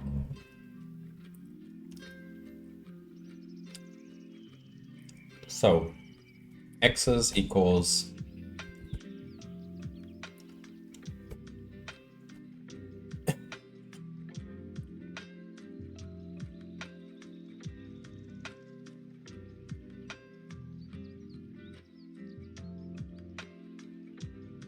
is equals, so we initialize everything.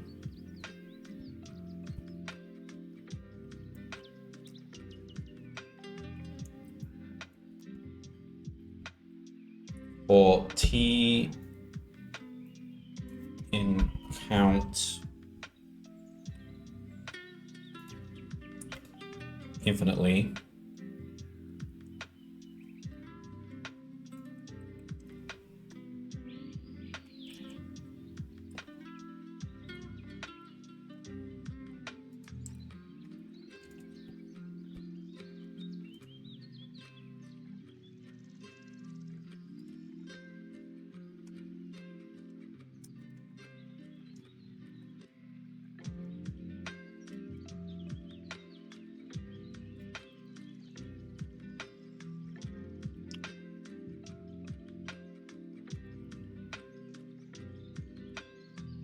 what are they asking exactly? How many steps it takes to reach the first state that exactly matches the previous state?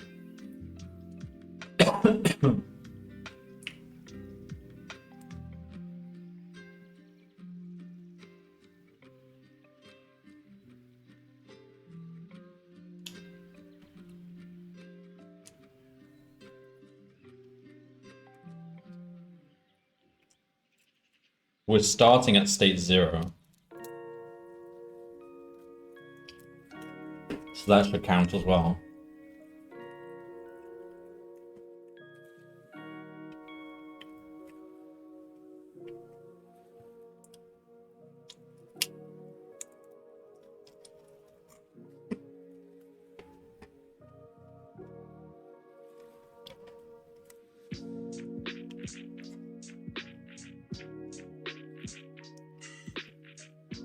So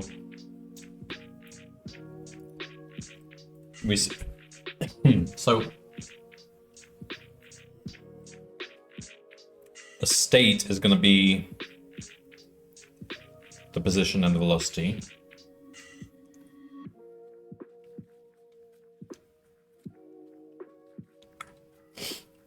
So we're going to have to create a new variable here called, let's say, history.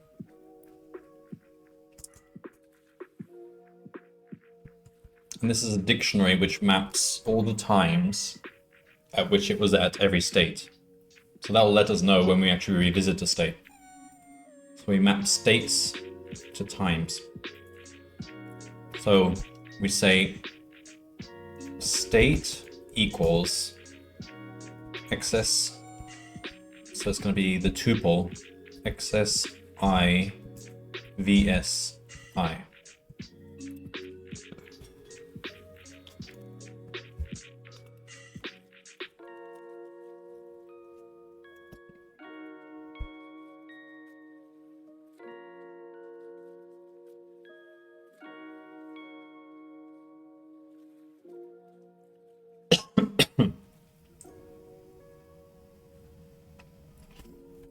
If state in history.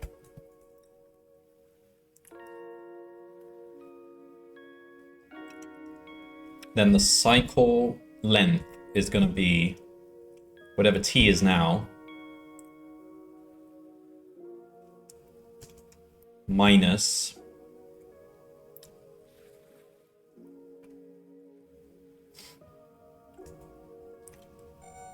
the historical, the last time we were at that state.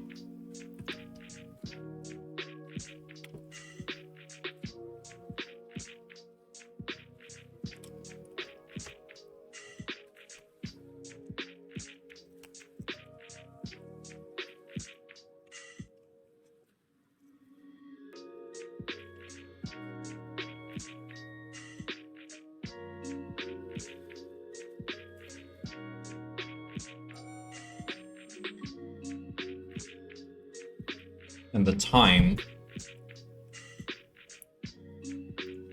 will be, sorry, so time equals history state. The cycle is t minus time. And we return time cycle. So that's when we find that repeated state, that's when we return the time in the cycle. So from that time, it will cycle indefinitely. And we could also return the actual cycle.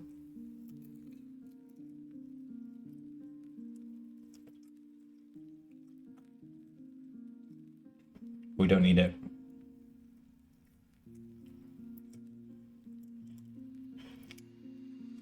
Because they didn't ask us what the state will be. Thank goodness they didn't. Okay.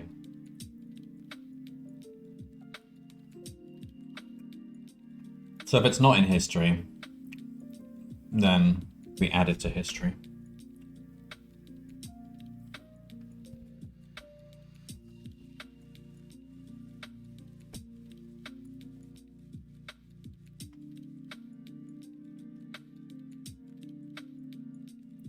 Then we apply gravity, we apply movement, and then we continue. Okay. So let's test this out. Print get cycle for the first moon. It's gonna in my infinite loop. What? Okay, that can't be right.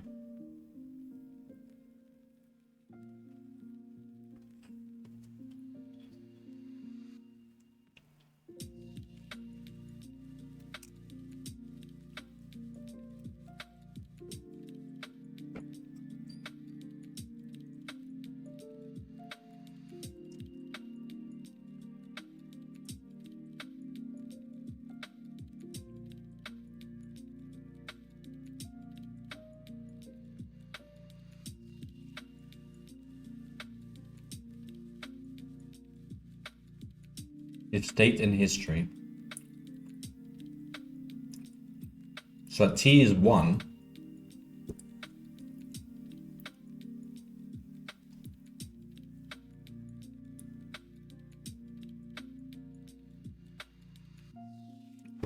I don't know. Did the state not change?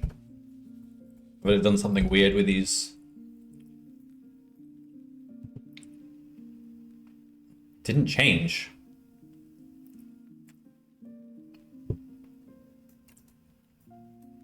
Gravity.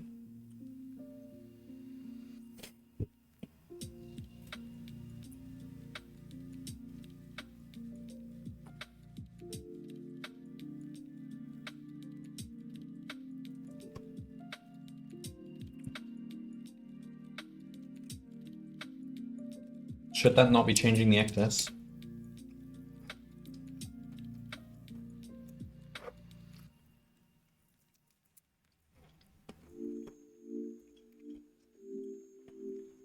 Maybe it's something weird about local variables and global variables. Okay, probably makes more sense to do this.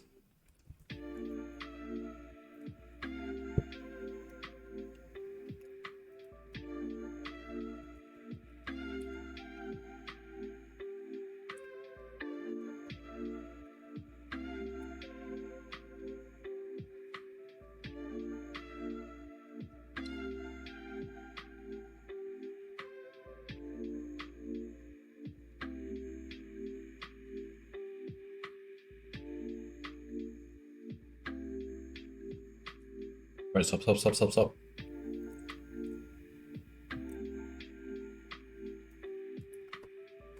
Okay, let's see if we get something out of this.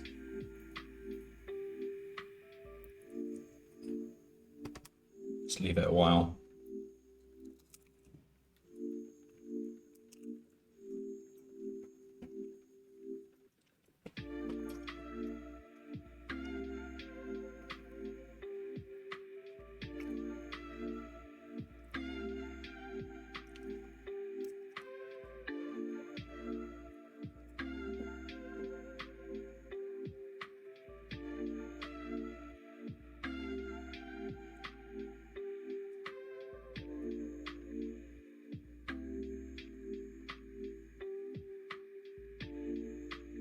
Man, how long is it going to take? If it takes too long to even find one moon cycle, then I have no idea how to proceed. Because this is the end body problem. Like, what are you supposed to do?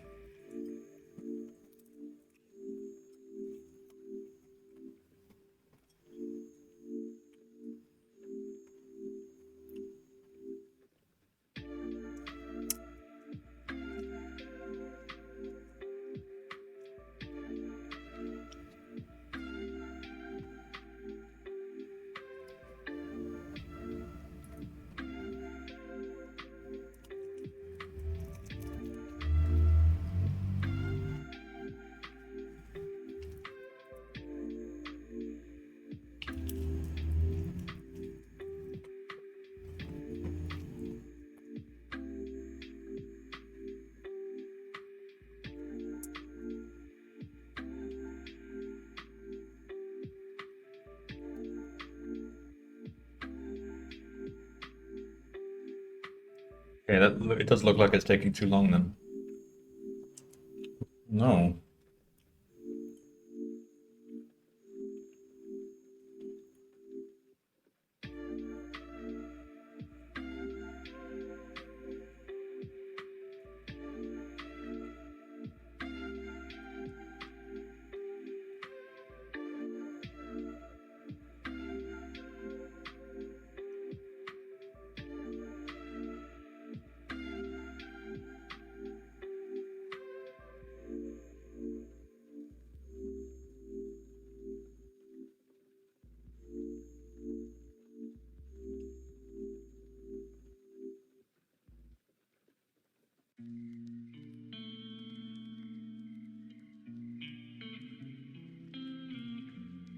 Yeah, it's taking too long. That was my only idea. Now what?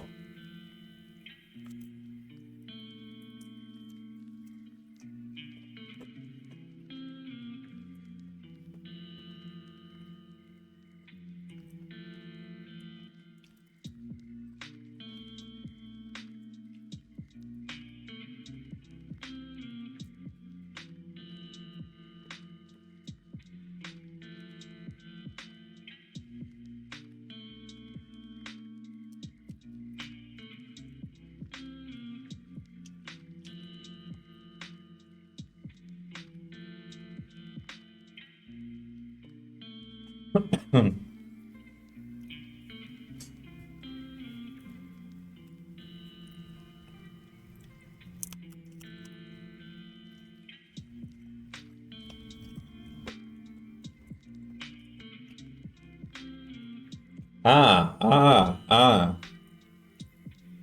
I'm separating it the wrong way.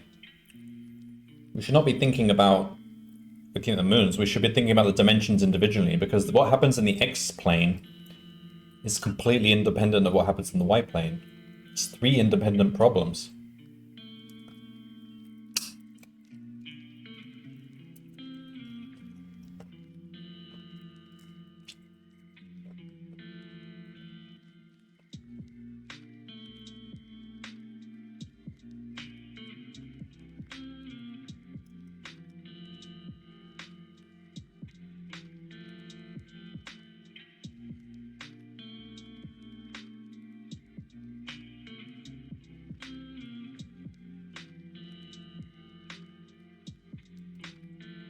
Ah, well, that's something that we can improve. I kind of want to stop. As you can see, I'm eating a lot. That's because I'm hungry and I want to actually go eat. I might be close. Alright, so my idea is, instead of doing it as a 3D thing, just handle each dimension separately.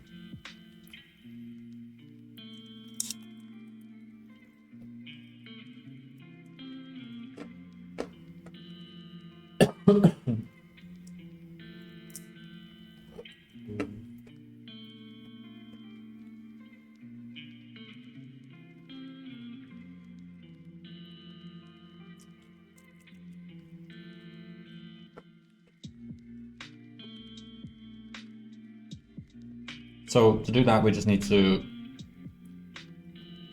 not use vectors, really.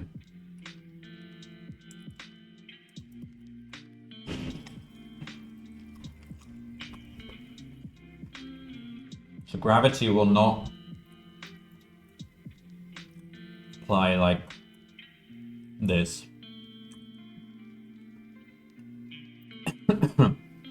Instead, it will be gravity in the X, Y, or Z plane.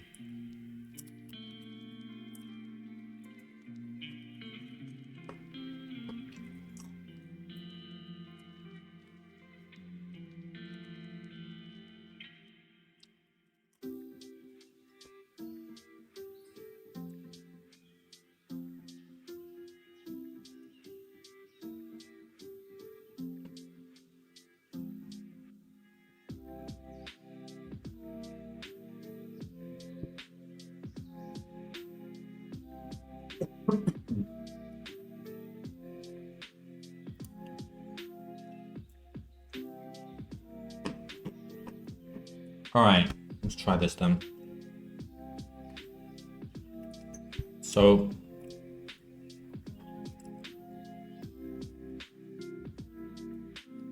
essentially scrap the vector class. It was nice while it lasted.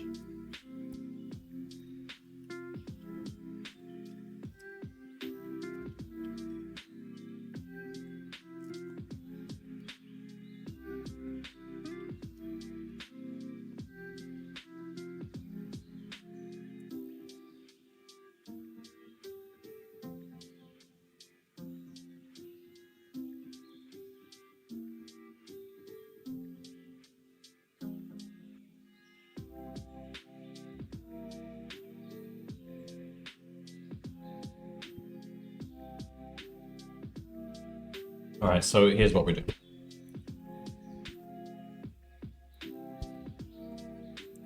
X's is actually going to be only the X's.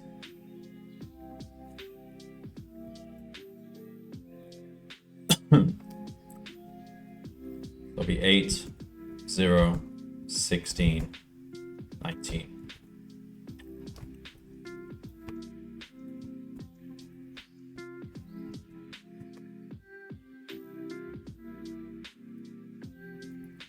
Y's is 0, minus 5, 10, minus 10.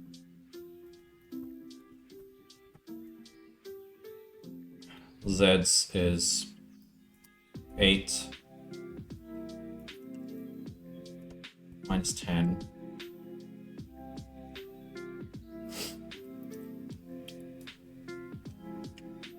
minus 5,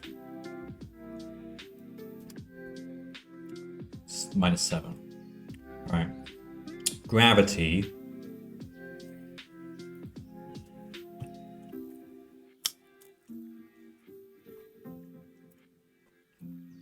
we take positions and velocities vectors. So say posers and vels.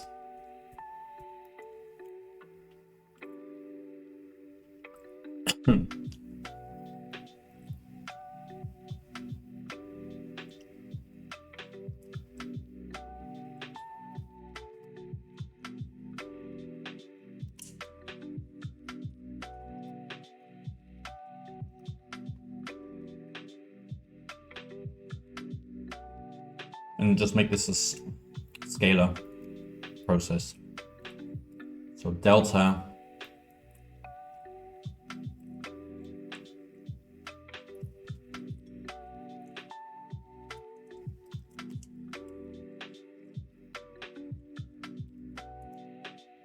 so given a set of positions of the moons and velocities of the moons in the x direction only, x axis, we want to return the new velocities. All right, so deltas equals 0.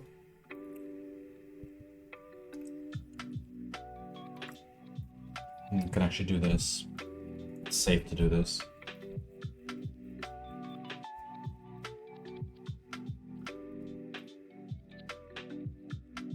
Okay, so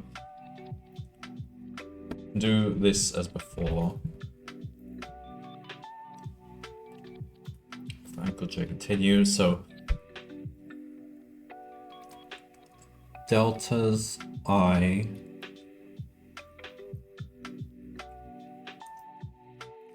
basically plus equal x2 minus x1 sine of x2 minus x1, just a scalar sign given this method up here.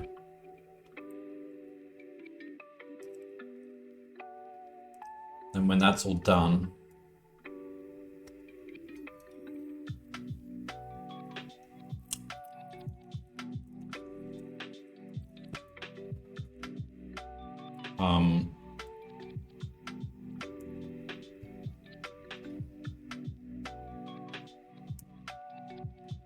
the velocities will be changed in place.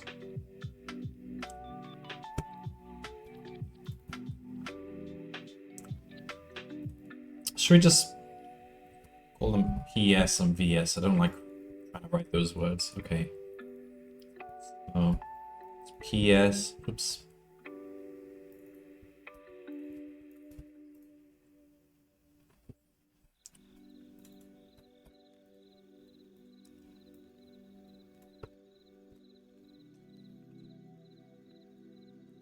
VS plus equal delta I.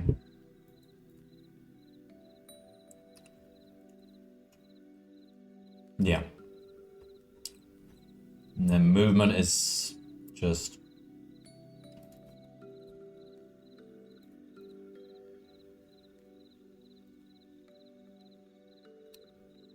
be PS plus equal VS.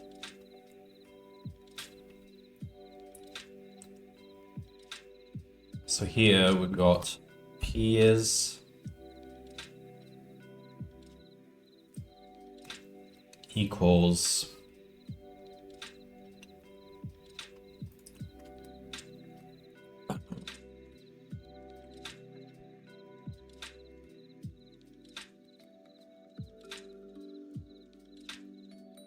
Okay, so now we just do X's, Y's, Z's.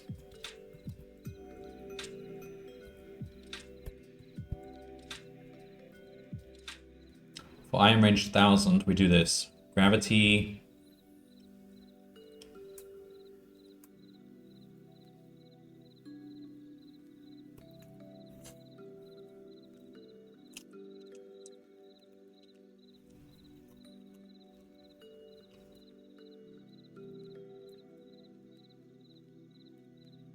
Well, we would need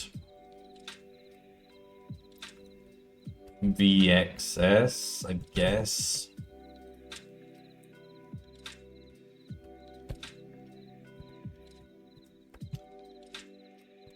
That's an ugly variable.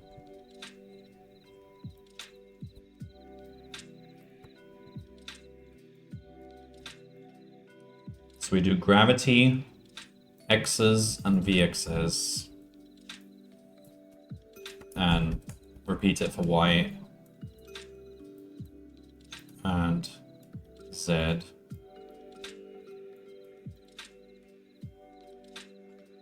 then same for the movements.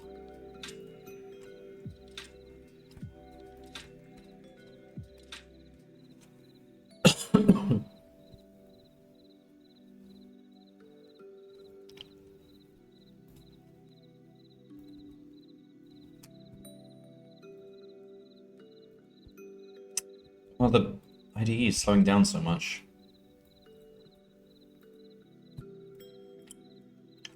And then energy will just be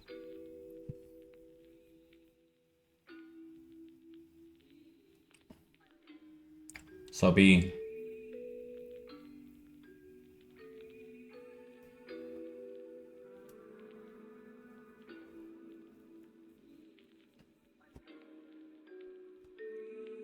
abs of x is I plus abs of y's I plus abs of z's I.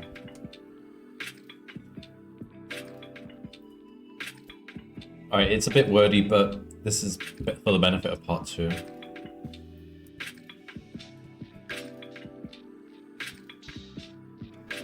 And here we just put a V, V, V.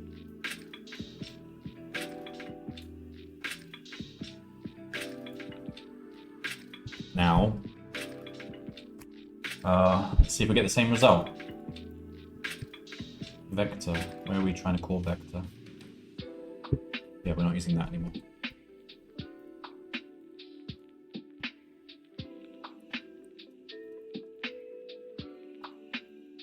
PSI is a tuple.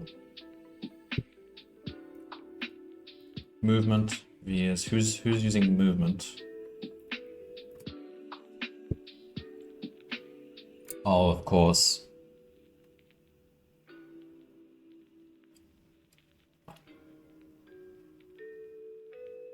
Huh?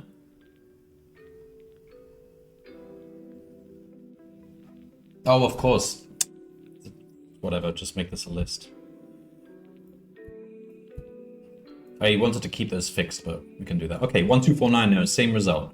It's actually less elegant now. But it's equally efficient. But anyway, part 2 is where it matters. So get cycle is kind of similar to what it was before. Wait, was 1249 the right answer? Yeah, it was. Okay. Get cycle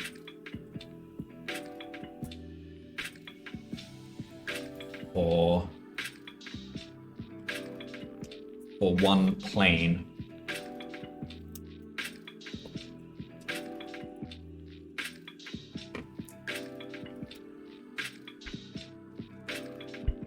So get cycle for given p's and given v's, I guess.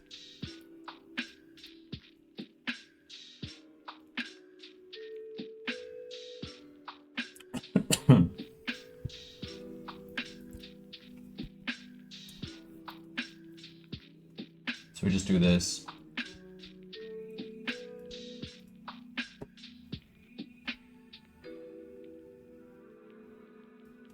So it'll be, so we take tuple of the p's, tuple the v's. We should probably make them tuples, to be honest. Don't want to go back and change it. State is what the p's and the v's look like. If it's in the history, that history state equals t. Then we do gravity applied to p's and v's, movement applied to p's and v's, and print. So we just choose one dimension, x, let's say. X's, initialize the x's, the velocities, and now do get cycle of x's and vx's. All right, now we're going to get somewhere.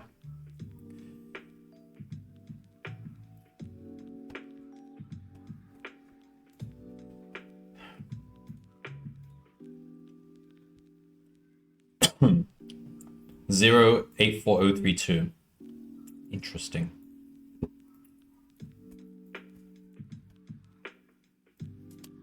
And it was instant. See, I split it up the wrong way. It's not, and I mean, you wouldn't expect a moon to really follow a cycle along the way that we were doing it before, because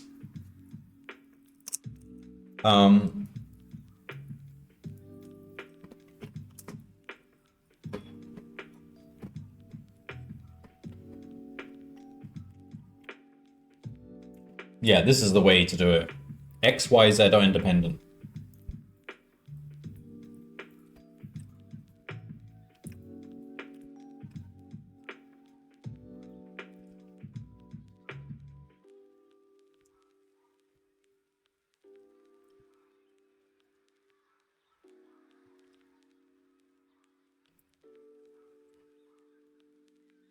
These are horrible variable names.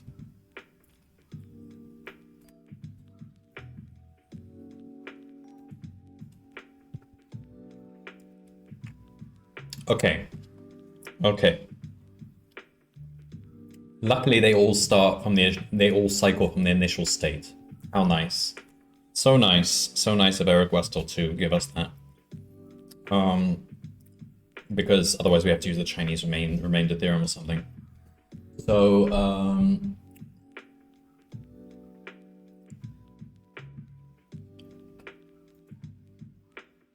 so just say cycle 1, cycle x even, equals that.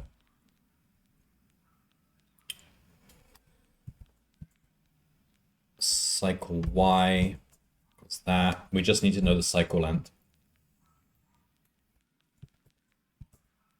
Cycle z equals that.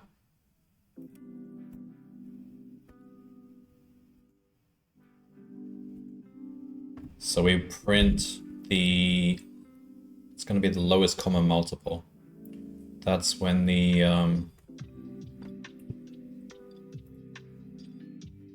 Kythius, welcome in. What's the aim of the part 2? Finding when moons have completed one cycle in each dimension?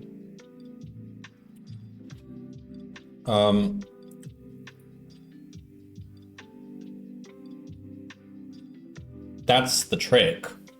The original question was find when the moons have completed a cycle in 3D space. So if you split it up into X, Y, Z, then they're completely independent planes. But each, in X, it has a different cycle length to Y and Z, so they don't line up. So they only line up in some massive number that's too big to compute. But if you can find the individual cycles, which we found. So in the X plane, it cycles every 84,032 Y and Z accordingly. So if we know the independent cycles and we know that they don't affect each other, and because of this the weird physics behind this, they don't affect each other, but in real life they would. But we're not in real life. You can just find the lowest common multiple of those three numbers, and that should be the cycle. You don't just multiply them because they have a common factor. Clearly they have a common factor of 2, but they probably have a bigger common factor than that. So you have to use LCM, which just finds the lowest common multiple. So it's going to be math.LCM CX CY CZ. To import math.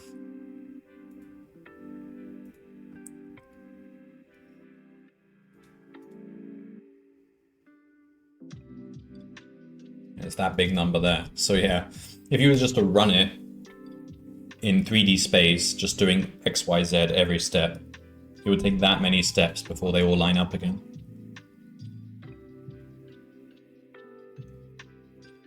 I mean, this kind of problem has appeared several times in Advent of Code.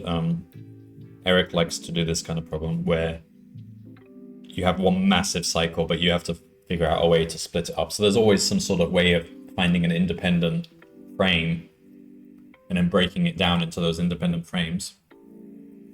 It's just I went about it the wrong way to begin with. I was trying to split it up by moons, but that doesn't make sense because moons affect each other. So moons are not independent. Because the whole point of this is gravity. If one moon does a cycle, that doesn't mean it'll do the same cycle the next cycle, because all the other moons could be in different places. So moons are not independent. They are very, very dependent. But X, Y, and Z are independent simply because he defined it in this obscure way.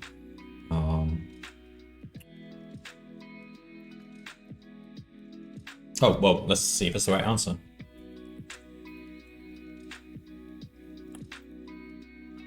Gravity. Now we just need the interstellar music to play. Yay, it's correct. You would think it would be correct, because if we even got a cycle in the first place, that it should probably be correct. Otherwise there's like a near zero chance of finding a cycle if we were doing it wrong.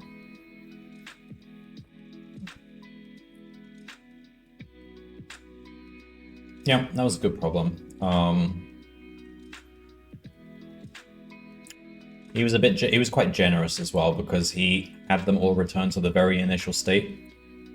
He could have been mean and had the cycle start from at some point the moons follow some weird path, but then eventually they reach a cycle. That could be the general case. And if the three moons reach their cycles at different points, then it's not as simple as just finding the lowest common multiple of the cycle lengths. You have to account for the different offsets as well.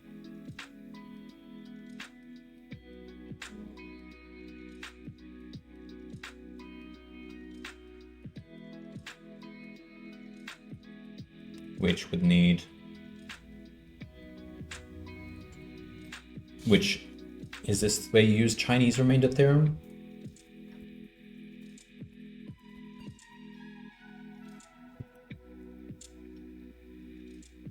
No, I don't think so. Chinese remainder theorem is solving something much stronger, much more complex.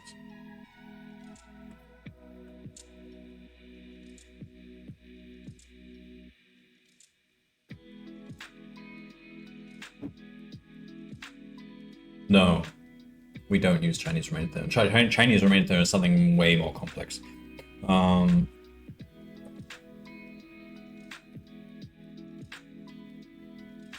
no! It is. This is a Chinese remainder theorem problem. He didn't say they will return to the original state. So if you were to just solve the problem without actually looking at the numbers you get, you would have to use Chinese remainder theorem. Like if you're solving the most general case as he's written it, then yeah, you need to use this. And I don't really remember how to use this. It came up once in Advent of Code, but I think he sort of realized that people were a bit thrown off by it because this is kind of advanced stuff.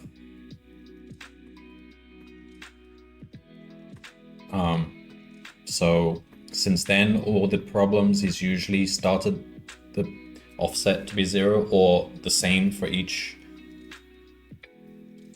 element, so that you don't need to do this.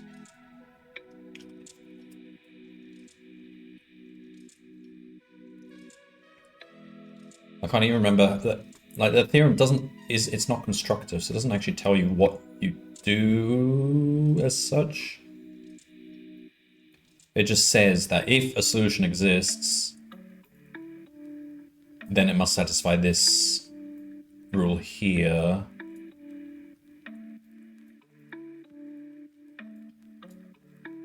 And then it's up to you to do what you can with that information, but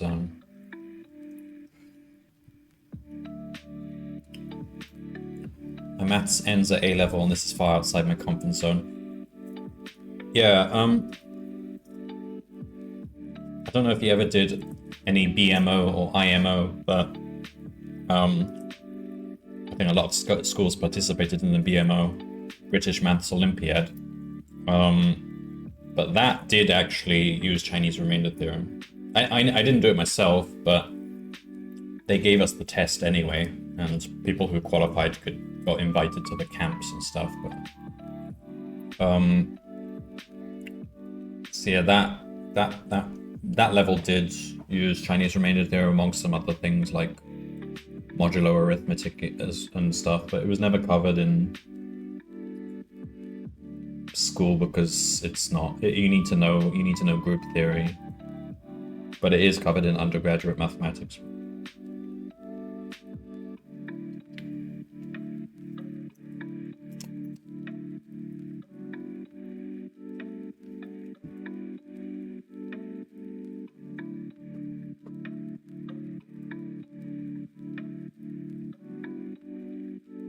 But this idea of doing the LCM, like without using Chinese remainder theorem, I think it did come up in A-level maths, but probably the further maths modules. Like the more proof-based, because the base maths A-level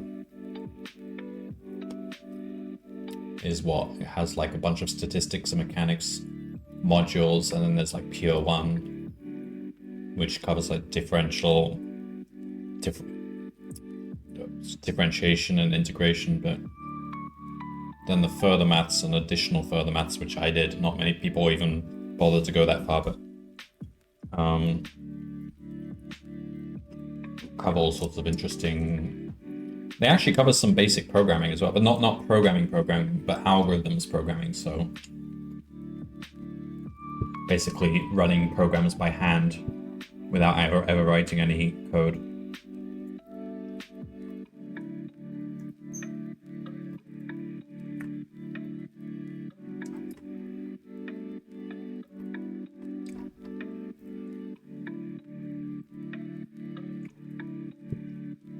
Let's have a look at how fast people solved that. Wait, what day are we on? 12th.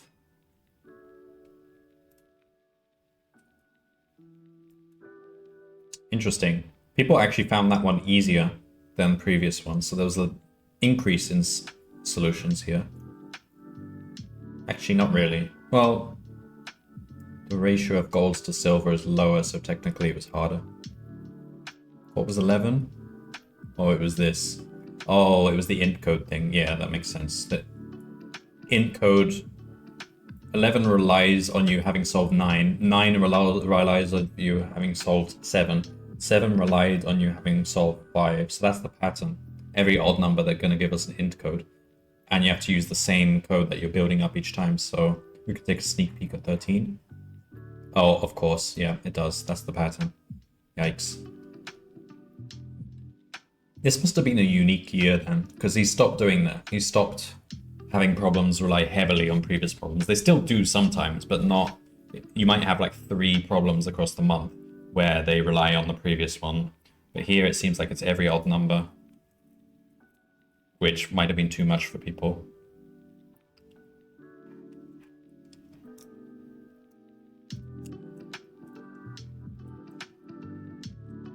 Because they don't like, I guess people don't like the idea that if you get stuck on a problem and you can't solve it, then you're basically not able to solve a bunch of later problems too. Everyone wants a fresh start on the next day in December.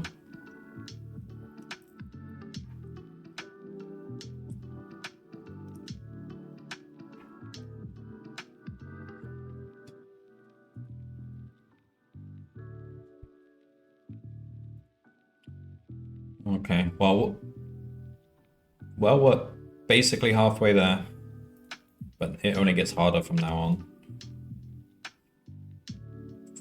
Some of these problems could take several hours each, if even that, sometimes longer.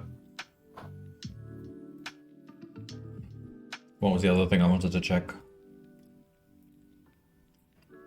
Leaderboard. Yeah. Alright, I'll finish that then.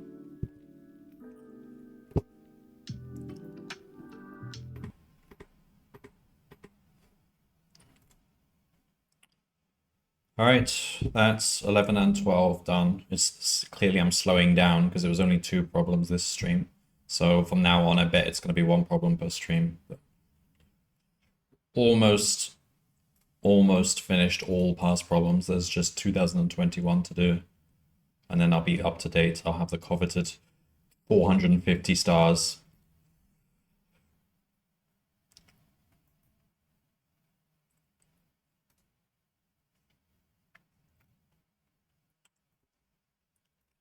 Okay. Alright, thanks for watching. See you in probably tomorrow or the day after for more Advent of Code. Bye-bye.